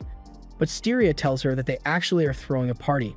The king is hosting a feast later that day, and he wants Amalia to attend, which is why he got her this dress. Amalia is now pissed and asks Styria if this party is the only reason her father asked her to return, and as far as Styria knows, that's exactly what happened. Sometime later, out in the forest, Ivor has managed to track down Claude and the others from Hibiki's party, and she's lying in wait so she can intercept them. Hibiki and the others are out here hunting for a silver ruby wolf, but to their surprise, even though all signs point to a silver ruby wolf being nearby, Hibiki's scan is telling him there's nothing nearby. He thinks something is off, and just then, they hear some rustling in the bushes, so Claude raises his spear and prepares to attack. But Ivor puts on an innocent bystander act to convince them that she's not a threat. The act works on Hibiki, so he tells Claude to put his weapon away, and under Hibiki's order, Claude does so. Hibiki doesn't see her as an immediate threat, but he still thinks it's odd that his scan didn't pick up on her at all, so he starts appraising Ivor to see if there's anything suspicious about her. Ivor realizes that Hibiki must be appraising her right now, so she tenses up a little, but even after Hibiki is done with his appraisal, he doesn't find anything out of the ordinary on Ivor's stat screen. Now that they all believe Ivor has been cleared of suspicion, she walks up to Claude and starts feeling up his arm using the excuse that she wants to check out his muscles, but in reality, she simply wanted to verify whether this was a real arm or not, because she could have sworn that she cut it off all those years ago. The others are starting to get suspicious again since Ivor has been touching Claude's arm for a while now, so they ask her what she's doing all the way out in the forest like this, and Ivor makes up an excuse, saying that she was being chased by a silver ruby wolf and ended up running all the way out here. Hibiki gets excited after hearing that since that's the wolf he and the others are looking for, so he asks her where it went, and Ivor informs him that the wolf ran deeper into the forest. After saying that, Ivor notices that Lillian has been staring at her for a while now, almost as if she's onto her, so she decides to leave before she gets found out, and after Ivor is gone, they admit that they were all a bit weirded out by her, but Hibiki checks his map and finds out that there really is a wolf down in the woods, so they decide to go after it. They eventually track down the wolf, and they are about to take it out, but just then, Sappo warns Hibiki that he's in danger, and when he checks the map, there are now dozens of wolves surrounding him on all sides. And moments later, Hibiki gets slashed across the shoulder by one of the wolves. The one behind the attack is Ivor, and she is currently sitting in a tree nearby while controlling the wolves. She doesn't understand how Claude managed to regrow his limbs or get rid of part of her curse, but she says it won't matter as long as her wolves eat him alive. Lillian tries to use a healing potion to fix Hibiki's wound, but it isn't working for some reason, and at this rate, it's only a matter of time before Hibiki dies from blood loss. Benny tells Lillian to use the maintenance spell on Hibiki for now to stop him from bleeding, but that's just a temporary solution to the problem, so they need to find a way to treat Hibiki before it's too late. Claude tells Lillian to take Hibiki back to town because he's sure that Balls must have some way of helping him, but Lillian doesn't want to leave him behind. Claude assures her that he will be fine on his own, but if they don't get Hibiki out of here right now, then he is definitely going to die. Lillian reluctantly agrees and casts a lion golem to carry her and Hibiki as they escape back to the city, and Claude stands guard to protect their escape, but he soon realizes that something is off. He was prepared to stop the wolves from chasing after Hibiki, but they don't seem to care about Hibiki and Lillian at all. In fact, it seems like they are targeting Claude specifically, and as Claude gets a good look at one of the wolves, he can tell by the look in the wolf's eyes that they are being controlled, and he gets the feeling Anastasia is behind this somehow. Meanwhile, on Lillian's end, as she is heading to town, a different pack of wolves suddenly begins chasing after her, and it would be really bad if they got caught. So Lillian takes Hibiki into a nearby cave to hide from the wolves, and once they're inside, she uses earth magic in an attempt to block off the entrance for their safety. However, the wolves begin using their vines to break away at the blockade, and there's nowhere for them to run while they are in here, so Lillian desperately begins using wind magic to try and keep the wolves out, but it's only a matter of time before she runs out of stamina, so this is a hopeless situation. And throughout this whole thing, Hibiki can do nothing but lie on the ground because he still can't move his body. He asks Sappo to scan his body or figure out what's wrong with him, and he is informed that he was hit with poison when he was attacked, which is why he can't move and why his bleeding couldn't be stopped with a health potion. Hibiki asks Sappo to cast cure spells on himself, but Sappo tells him that due to his weakened body and mind, he can't cast those spells right now, so it is going to take some time to activate. However, Hibiki doesn't have any time to wait because Lillian is on the verge of breaking down trying to defend him, and Claude is back there fighting all by himself, and Hibiki desperately wants to stop being useless for once and help his friends, so he pushes with everything he's got, trying to get himself to move. All the determination Hibiki just exhibited must have had an effect on the system, because a moment later, Sappo informs Hibiki that his job level just shot up from level 5 all the way up to level 15. As a result, Hibiki is now able to cast the Hypercure spell to get the poison out of his system, and once he is back on his feet, he wants to help Lillian. So Sappo tells him to use a Summon Sacred Beast spell, and all of a sudden, a giant white tiger appears. This is Vene in his true form, Venezilian, the sacred beast of lightning, and he is easily able to decimate the wolves all in one go.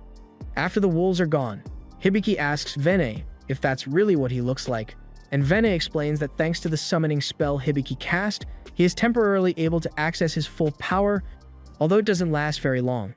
Hibiki wants to go save Claude, so he asks Sappo if he can cast the spell on Vene again, but Sappo tells him the spell has a long cooldown timer, so he won't be able to cast it again anytime soon.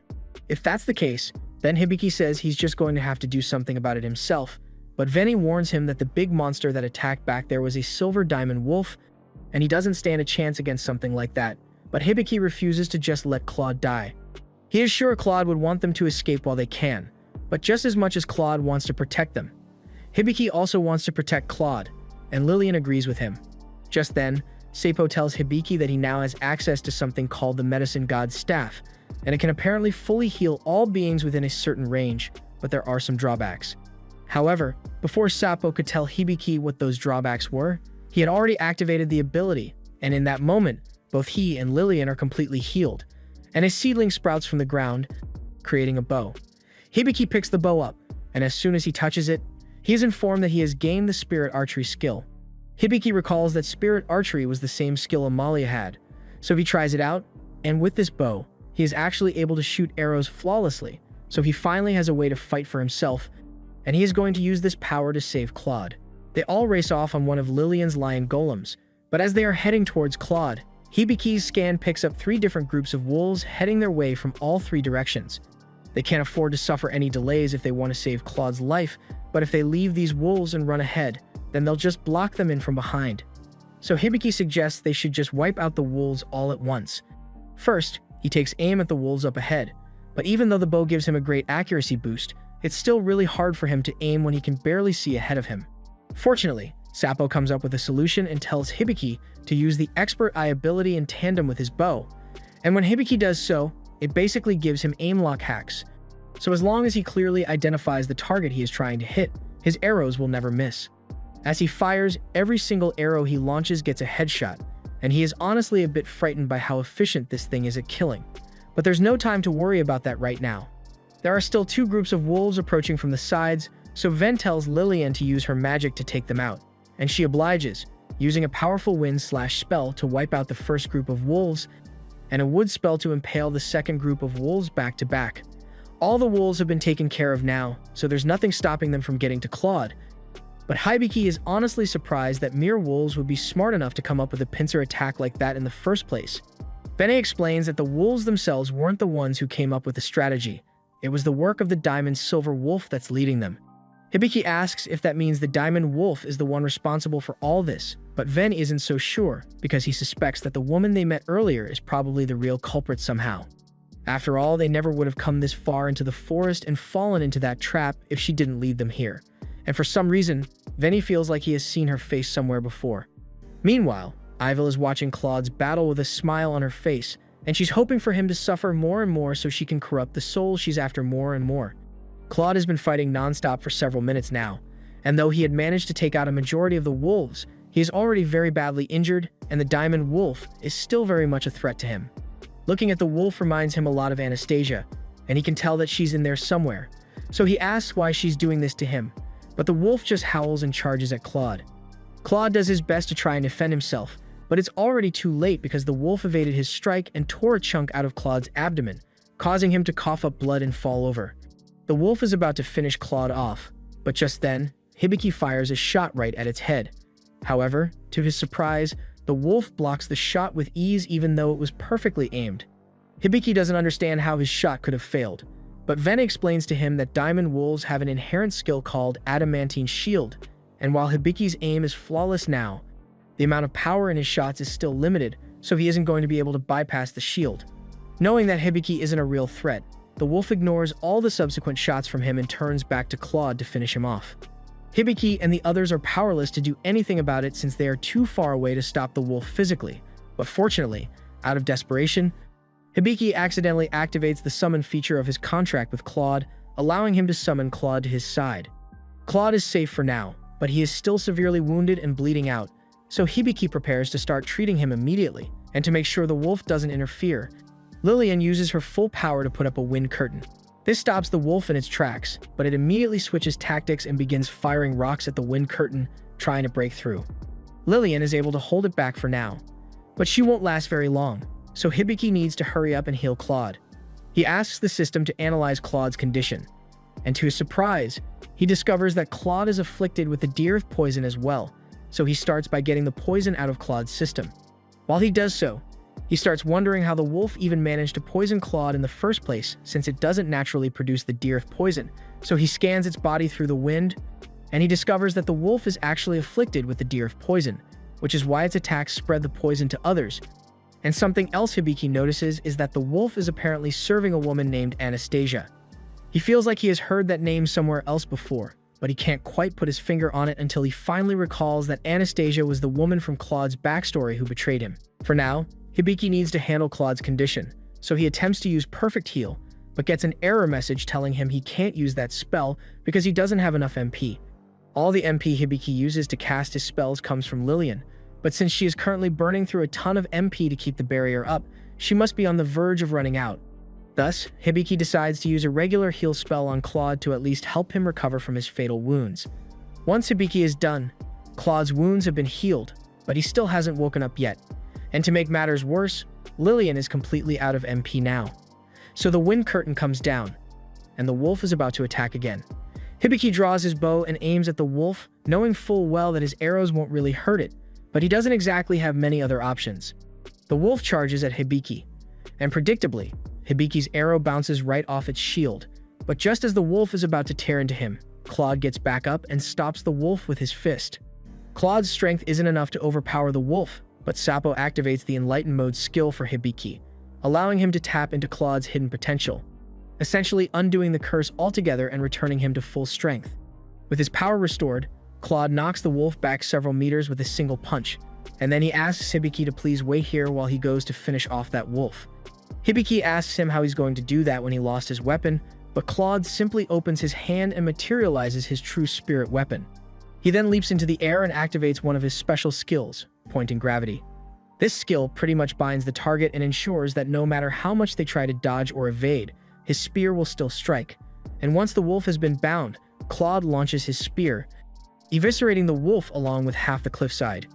By the time the dust settles down, the only thing left is the wolf's head, and when Hibiki appraises it, he learns that the corrupted soul fragment of Anastasia which had been bound to the wolf has been freed. That makes it sound like Anastasia was the woman being controlled instead of the other way around, so Hibiki is rather confused.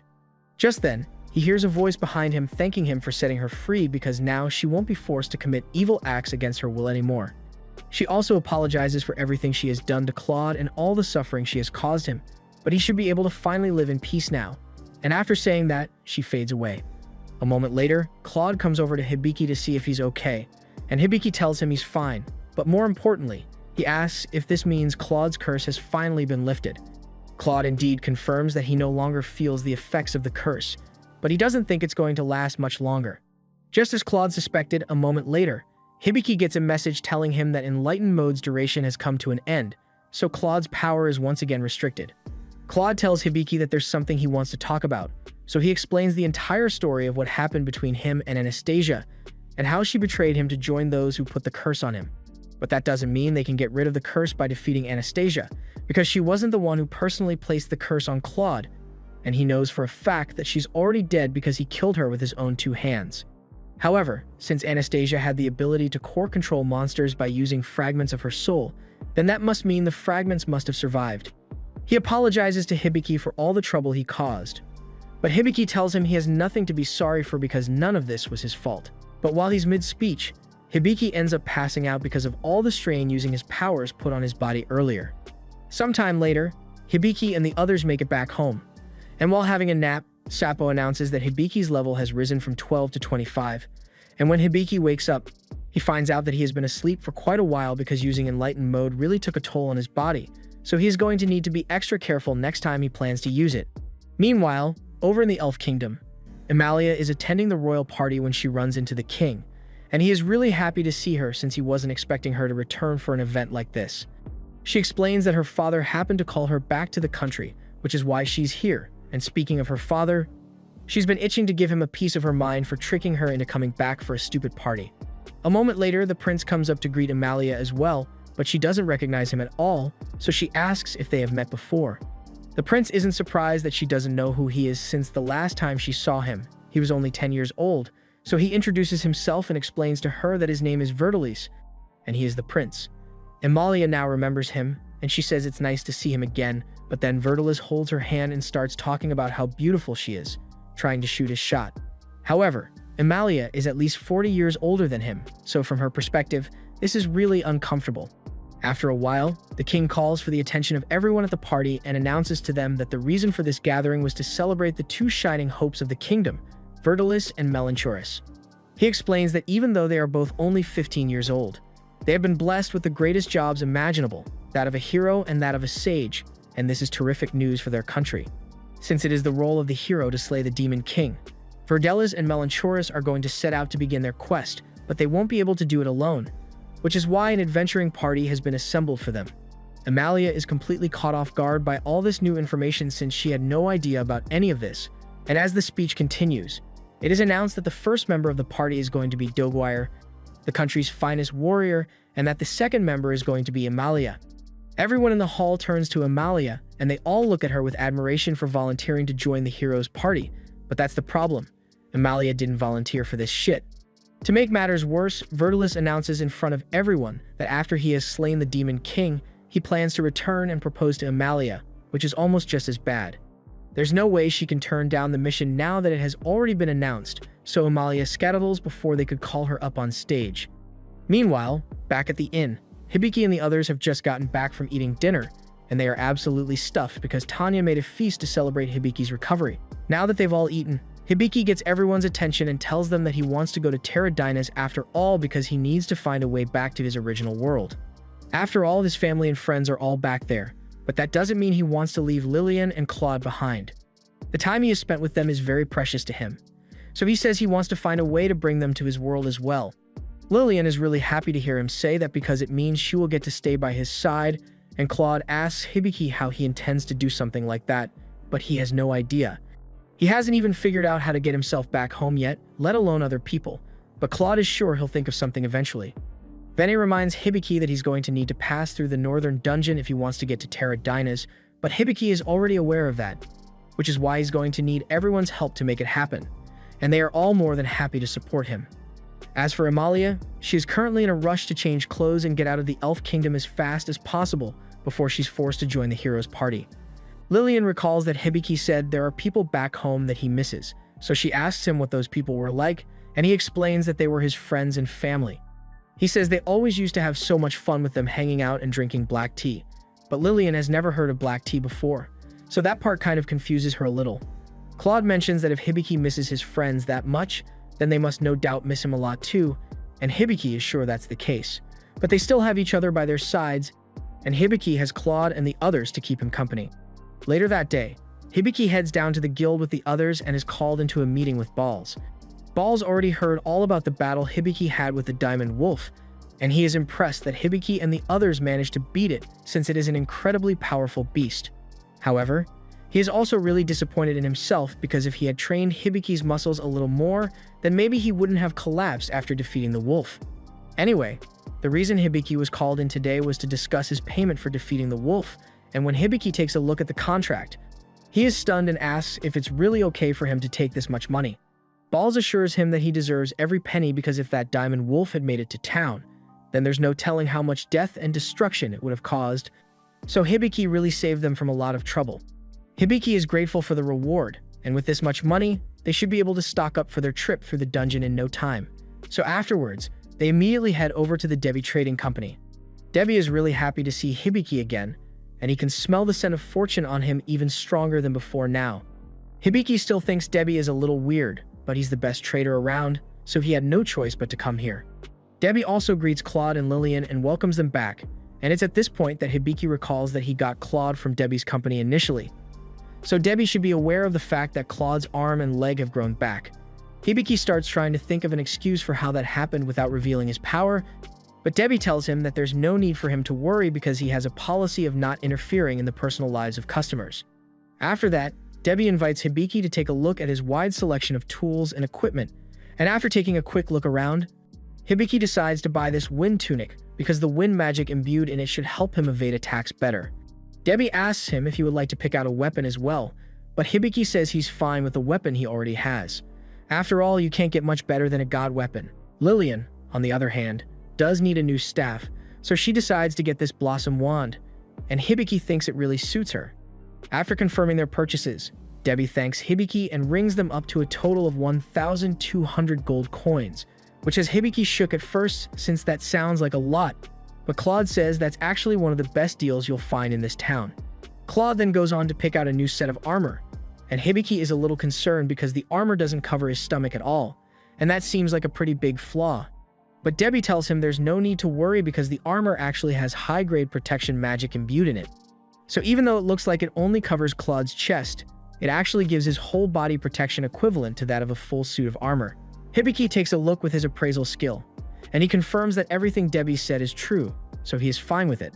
Hibiki then asks Claude what he's going to get for his new weapon, and Claude says he was thinking of getting this Magnetica spear, so Hibiki takes a look at its stats for him.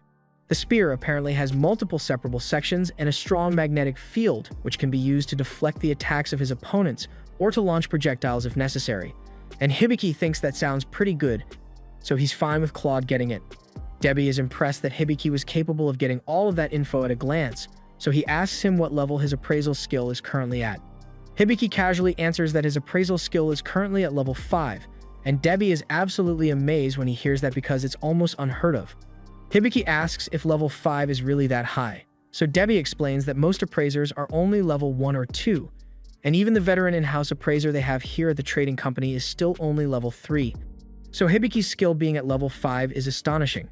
This is the first Hibiki is hearing of this, and he blames the chief god for not telling him about how OP his appraisal skill was sooner, but he just forgot. But that aside, while the chief god is still in contact with Hibiki, he tells him that he should be able to use his relief skill again since he leveled up quite a bit in the previous battle. However, he's going to have to test it out later because Debi comes over and asks him if he plans to get himself a carriage or anything else for his journey, because if so, given enough time, Debi can arrange anything for him, and that would actually be a huge help for Hibiki, so he decides to take him up on his offer.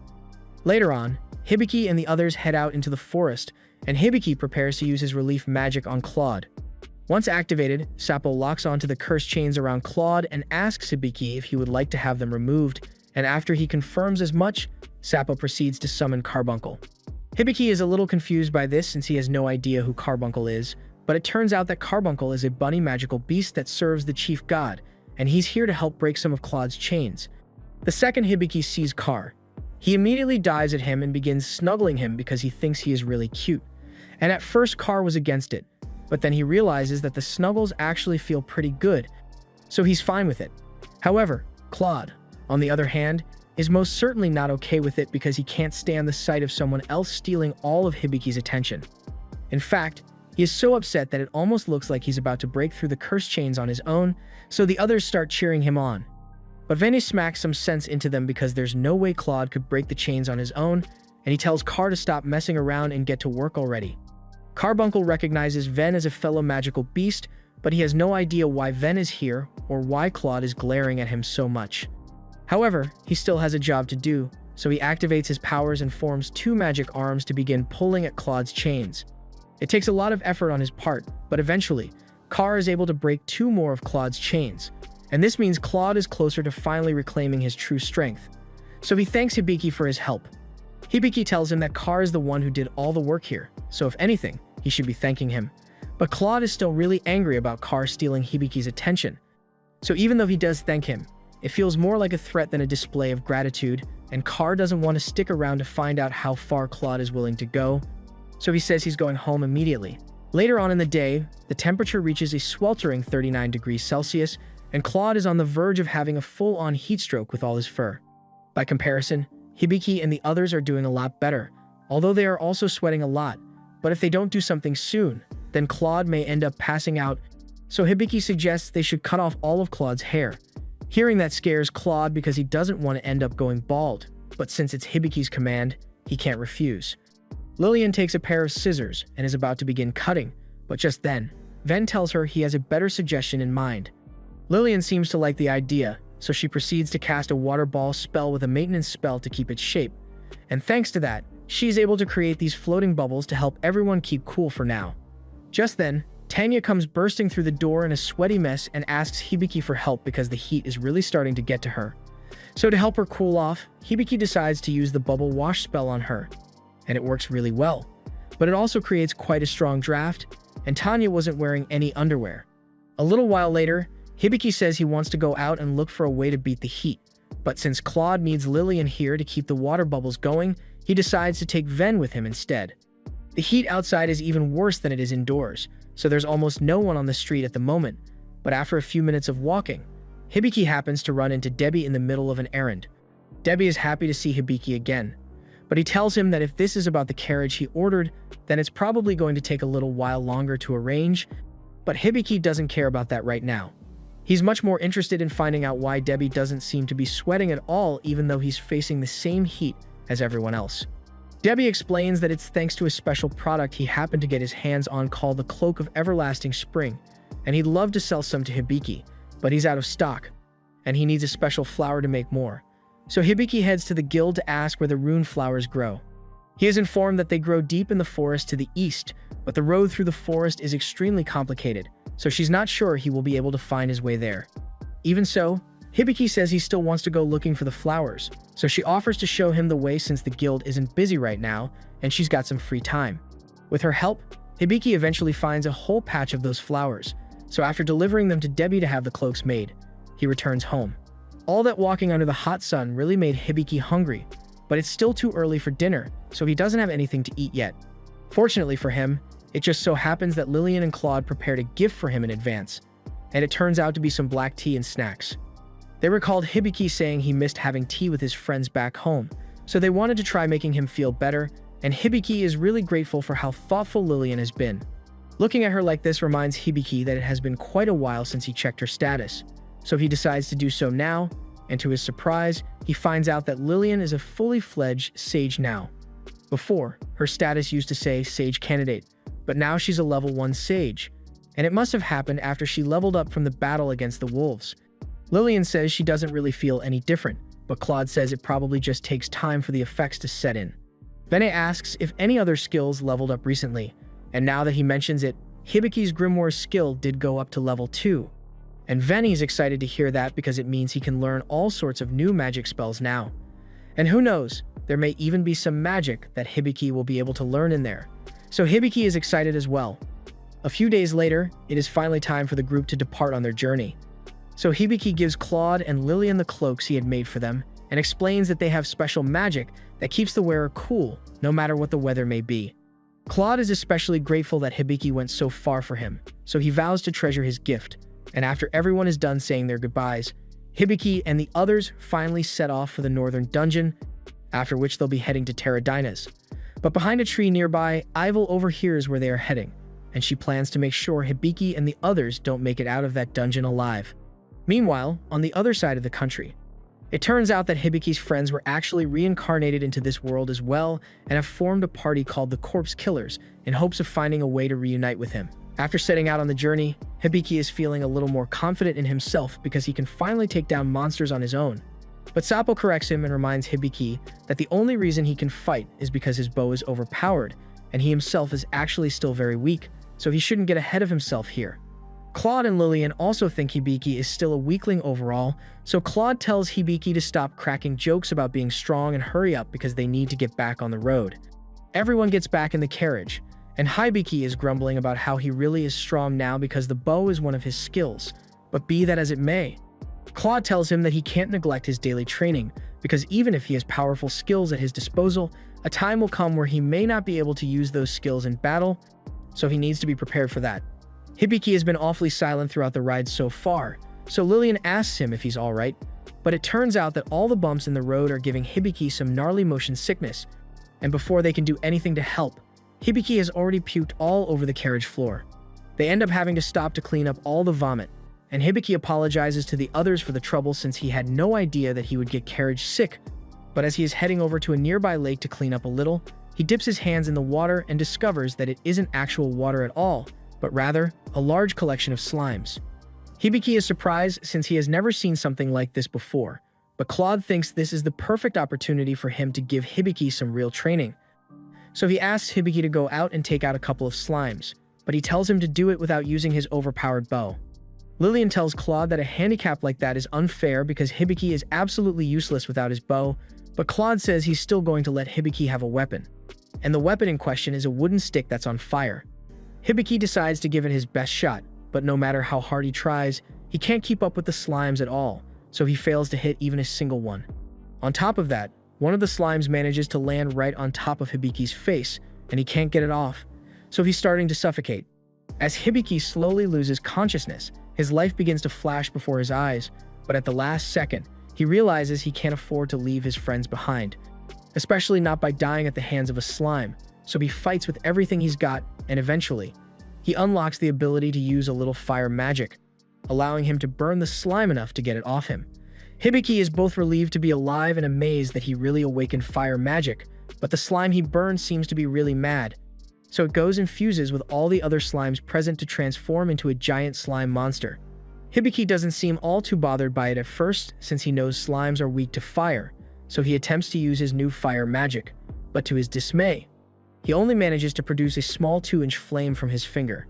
Lillian tries to cheer him up by telling him 2 inches is a perfectly respectable size, but it's clearly not enough to handle this slime, so Hibiki ends up spending the rest of the day getting manhandled by a gelatinous creature until the slime finally gets bored of toying with him and decides to leave on its own. After that, Lillian goes up to Hibiki and tries to cheer him up again by reminding him that even if his fire magic isn't very big, it's still fire magic nonetheless, so there are many ways he can still use it. Claude suggests they should set up camp for the night here, and while dinner is cooking, Hibiki uses his fire magic to light a lantern, and he has to admit that the fire magic is pretty convenient to have even if it's weak. After they've all eaten, Lillian and Veni go to sleep while Hibiki and Claude stay up a little later to chat. Hibiki asks Claude if he really thinks he's going to be okay even though his strength hasn't improved by much since they set out, and Claude tells Hibiki that there's something he would like to clarify.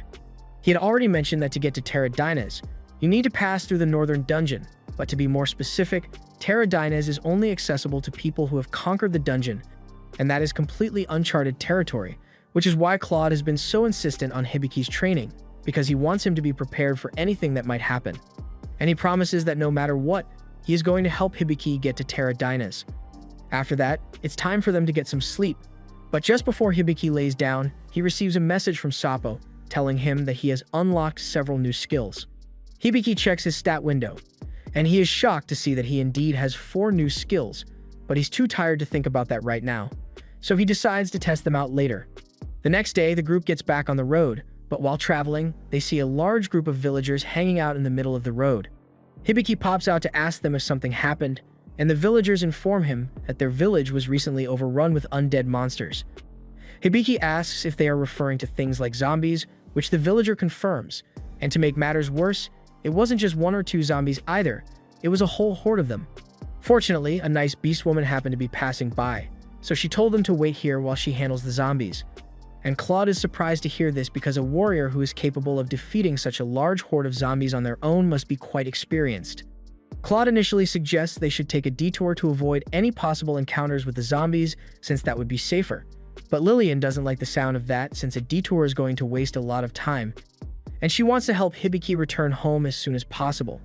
Hearing her say that, Claude begins rethinking things a little, and it's true that going straight here would be the fastest option, and on top of that, if they are going to conquer the northern dungeon, then they are bound to encounter threats even more terrifying than the dungeon monsters.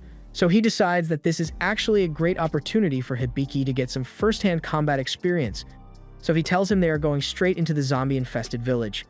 A short while later, they arrive at the village, and Hibiki can't believe he's really going to have to fight zombies.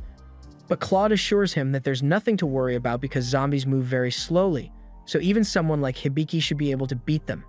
As they walk, the group notices a bunch of holes dug in the ground, so Claude explains that those are likely traps laid by the villagers in order to stop the zombies. There are probably many more of those around here, so he warns Hibiki to watch his step, but immediately after he says that, Hibiki gets startled by the fact that the wolf caught in one of the traps is an undead, so it is still capable of moving around, and he then proceeds to fall into every other trap in the area, which pisses Claude off a little since he was supposed to be extra careful. Just then, a group of zombies come charging straight at Hibiki, but before they could do anything, they all got crushed by a boulder. A moment later, the mysterious beast woman who is here to take down the zombies shows herself, and as soon as he sees her, Hibiki recognizes her as Fauna, but he's got no idea what she's doing here. Fauna explains that after she left Raoul, she had been wandering around for a while until she eventually ended up in this village, and that's when she heard about all the undead, so she decided to help. Hibiki is just glad that Fauna is okay, but Claude asks what reason a thief like her would have for helping the villagers. Fauna says there's no particular reason for what she's doing, she just decided to do it because a little kid asked her to. She explains that she was the one who set up all those traps around the village, but now she's got to reset them because Hibiki ruined most of the traps. Hibiki apologizes for that, but Fauna tells him he's going to have to make up for it by helping her defeat the zombies.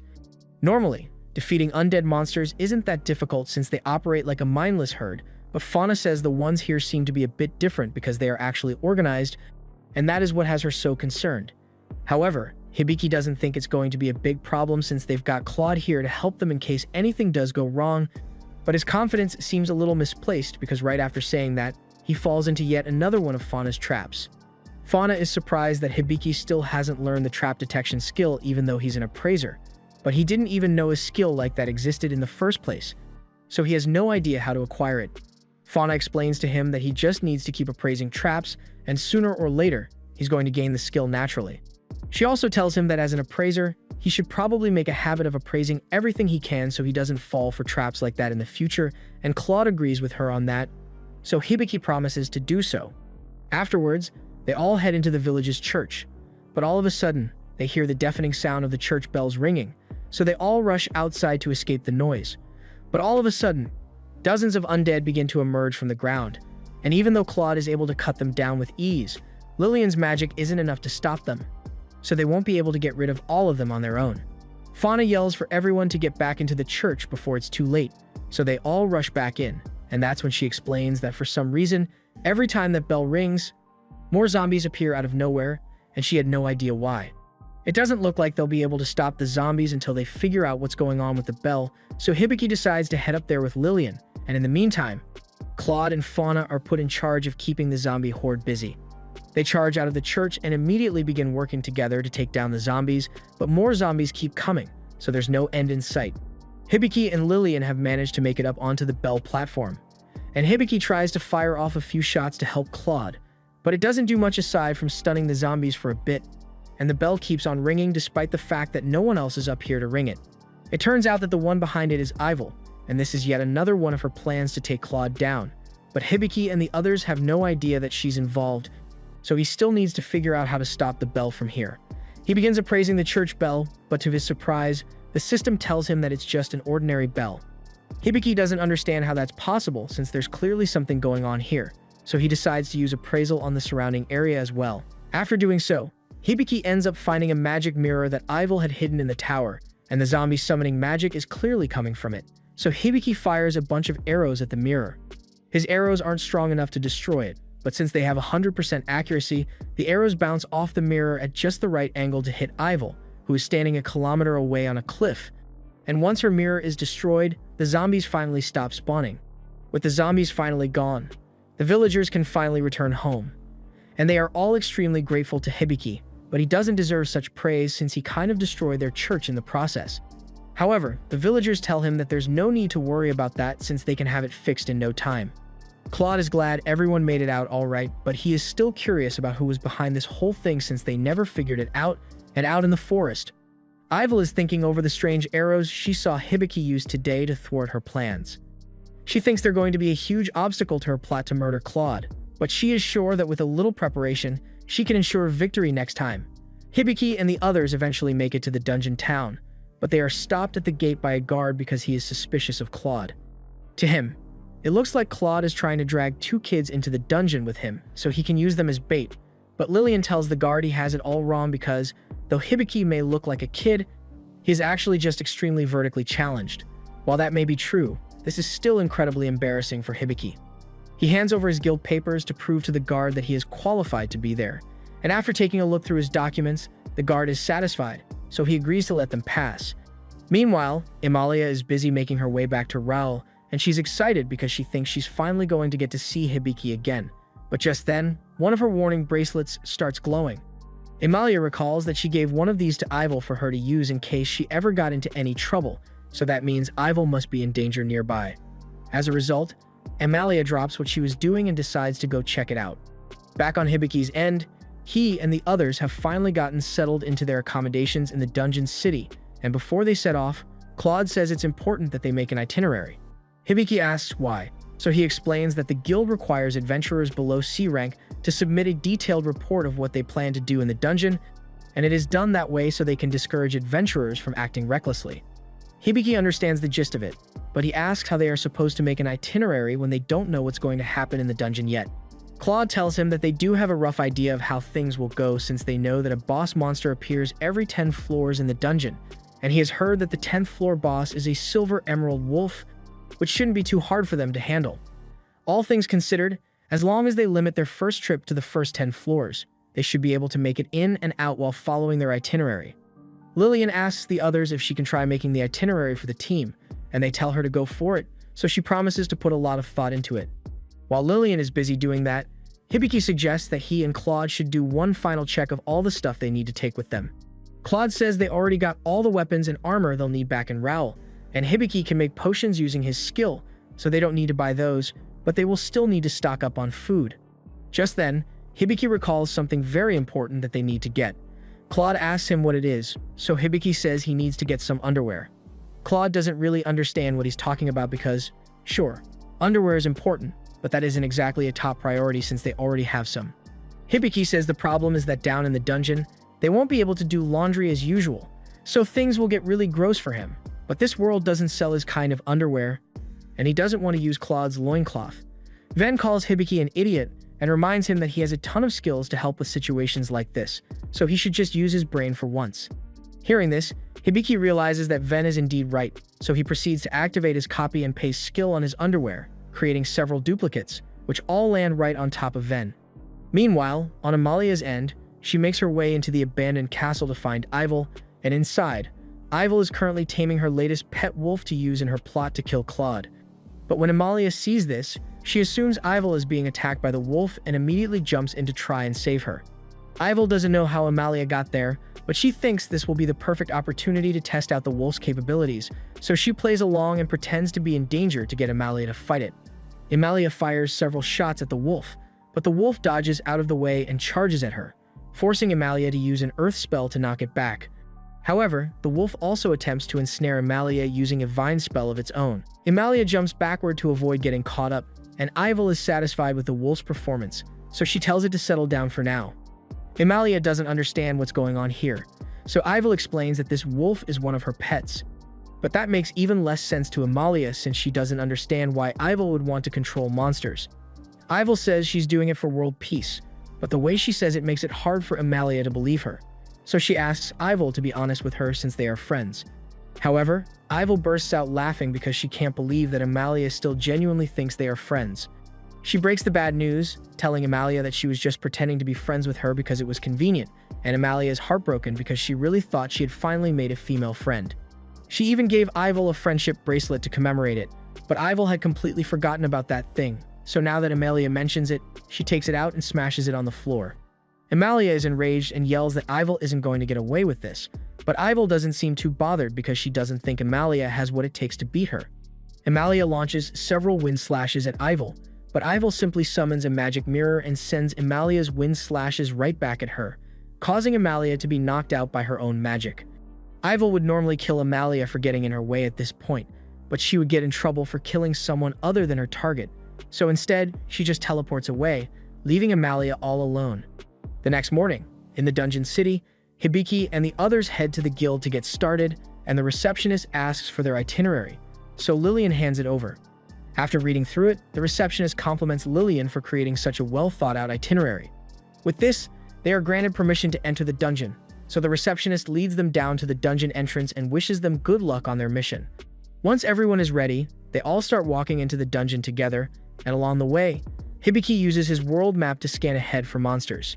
He tells the others the coast is clear up ahead, but while the world map's monster detection may be useful, Claude tells him to try continuing without using it from here on out because if he becomes too reliant on it, he won't be able to sense danger coming if he loses access to that skill. Hibiki thinks Claude is being a little overbearing, but he does understand what he's talking about, and as if to prove Claude's point, Seppo suddenly informs Hibiki that his access to the Divine Authority has dropped by 15%. As this happens, Hibiki also hears the faint voice of the chief god saying he was worried something like this might happen. Hibiki tries to figure out what that could mean, but just then, Claude tells him to snap out of it because spacing out in a dungeon can get you killed in no time. Hibiki apologizes for getting distracted and agrees to stay focused from now on. Meanwhile, the chief god is wondering what he should do now because the deeper Hibiki goes into the dungeon, the fainter his connection to him gets. Just then, the magic god shows up and asks the chief god what he's talking about, so he explains that Hibiki and his friends just ventured into the dungeon. The magic god is surprised to hear that and asks why he would do something like that. The chief god explains that he heard Hibiki mention wanting to meet the sages at Terra Dinas to find a way to return home. The magic god asks the chief god why he didn't stop Hibiki by telling him that the sages don't have the answer he's looking for since a way for him to return to his original world doesn't exist. The chief god says he simply doesn't want to control everything Hibiki does, so he wanted to let him find out for himself. Besides, it's not necessarily that a way back to his original world doesn't exist, it's that it doesn't exist in the magic god's current memory, so she isn't aware of it. Anyway, the chief god asks the magic god why she came looking for him in the first place, so she says she's here to invite him to a tea party. The chief god isn't really interested in hanging out with the magic god right now, so he turns her down. But the magic god informs him that the one hosting the tea party is actually the god of medicine. And as soon as the chief god hears this, he changes his mind and says he's in because the god of medicine has a very large personality. Back with Hibiki, he and the others are making progress through the cave when Hibiki suddenly tells everyone to be careful because he thinks there's a slime up ahead. However, Seppo informs him that what he's looking at is just an ordinary puddle of water. That said, a slime does drop from the ceiling a moment later, and Hibiki is still a little traumatized from what happened last time, so he is hesitant to even approach it. But Veni reminds him that he can finally use fire magic, so there's no need to be scared. After some encouragement, Hibiki finally manages to overcome his fear and set the slime on fire to kill it. While he's doing that, Claude takes a look ahead, and he finds it a little strange that there's a dead end here even though the map clearly showed a path this way the last time they checked. He asks Hibiki to appraise the wall to see if there's anything wrong with it, and when Hibiki does so, he discovers that this isn't actually a wall. It's a monster called a locked rock. This kind of monster doesn't really do much other than block paths in the dungeon occasionally, so it isn't a threat to them. But it does pose a problem since Claude's spear isn't good for smashing through rocks. They need something capable of delivering a lot of destructive power all at once, and Lillian's magic would be perfect for that, so they ask her to take a whack at it. When Lillian unleashes a fireball spell, she absolutely destroys the dungeon wall in one fell swoop. As they descend the stairs, Hibiki wonders how this dungeon was created because there are all sorts of strange things here, but even Veni doesn't know who created the dungeon or what their goal in doing so was. As they continue to descend further, Seppo informs Hibiki that his divine authority access has now dropped by 17%, and if he continues deeper, it will likely drop by 25% total. That doesn't sound good, but before he can ask her what that means for him, the group is suddenly attacked by some hornet monsters, so they prepare to fight back. Hibiki activates his expert eye and takes aim at one of the hornets, but Seppo informs him that under the current circumstances, his aim hacks only have a 65% chance of working, so Hibiki ends up missing his shot. Thankfully, both Claude and Lillian are able to protect Hibiki, But Hibiki still doesn't understand why his shot missed since he always had 100% accuracy whenever he used the aim assist before. Sappo explains that going deeper into the dungeon makes it difficult for the chief god's power to reach him, which is why the effectiveness of his skills has dropped. Hibiki had no idea that something like this could even happen, and it is a big concern considering the fact that they plan to clear the dungeon, so he immediately informs the group of the situation. And none of them had any idea that something like this was possible. Veni knew that the dungeons were outside the jurisdiction of the gods, but he didn't think Hibiki would lose access to his skills as a result. Hibiki apologizes to everyone because without his skills, he is pretty much useless here and will be nothing but a burden to them. However, Lillian goes over to him and reassures Hibiki that even if he can't use his arrows properly anymore, she, Claude, and Ven will be there to help him all the way so he can rely on them, and Claude agrees. That said, he's still a bit angry with Hibiki. He remembers telling Hibiki to try as much as possible to train so he would be able to fight even without his skills. But the second he loses his aim hacks, he can't aim worth a damn. He refuses to let Hibiki remain useless like this, so he tells him that they are going to start doing some intense training right there until Hibiki can fight on his own, so he had better be ready. Meanwhile, on Amelia's end, she has just woken up after getting her ass handed to her, and she is still really upset about what happened with Ivel, but she's got to find a way to stop her before she hurts someone.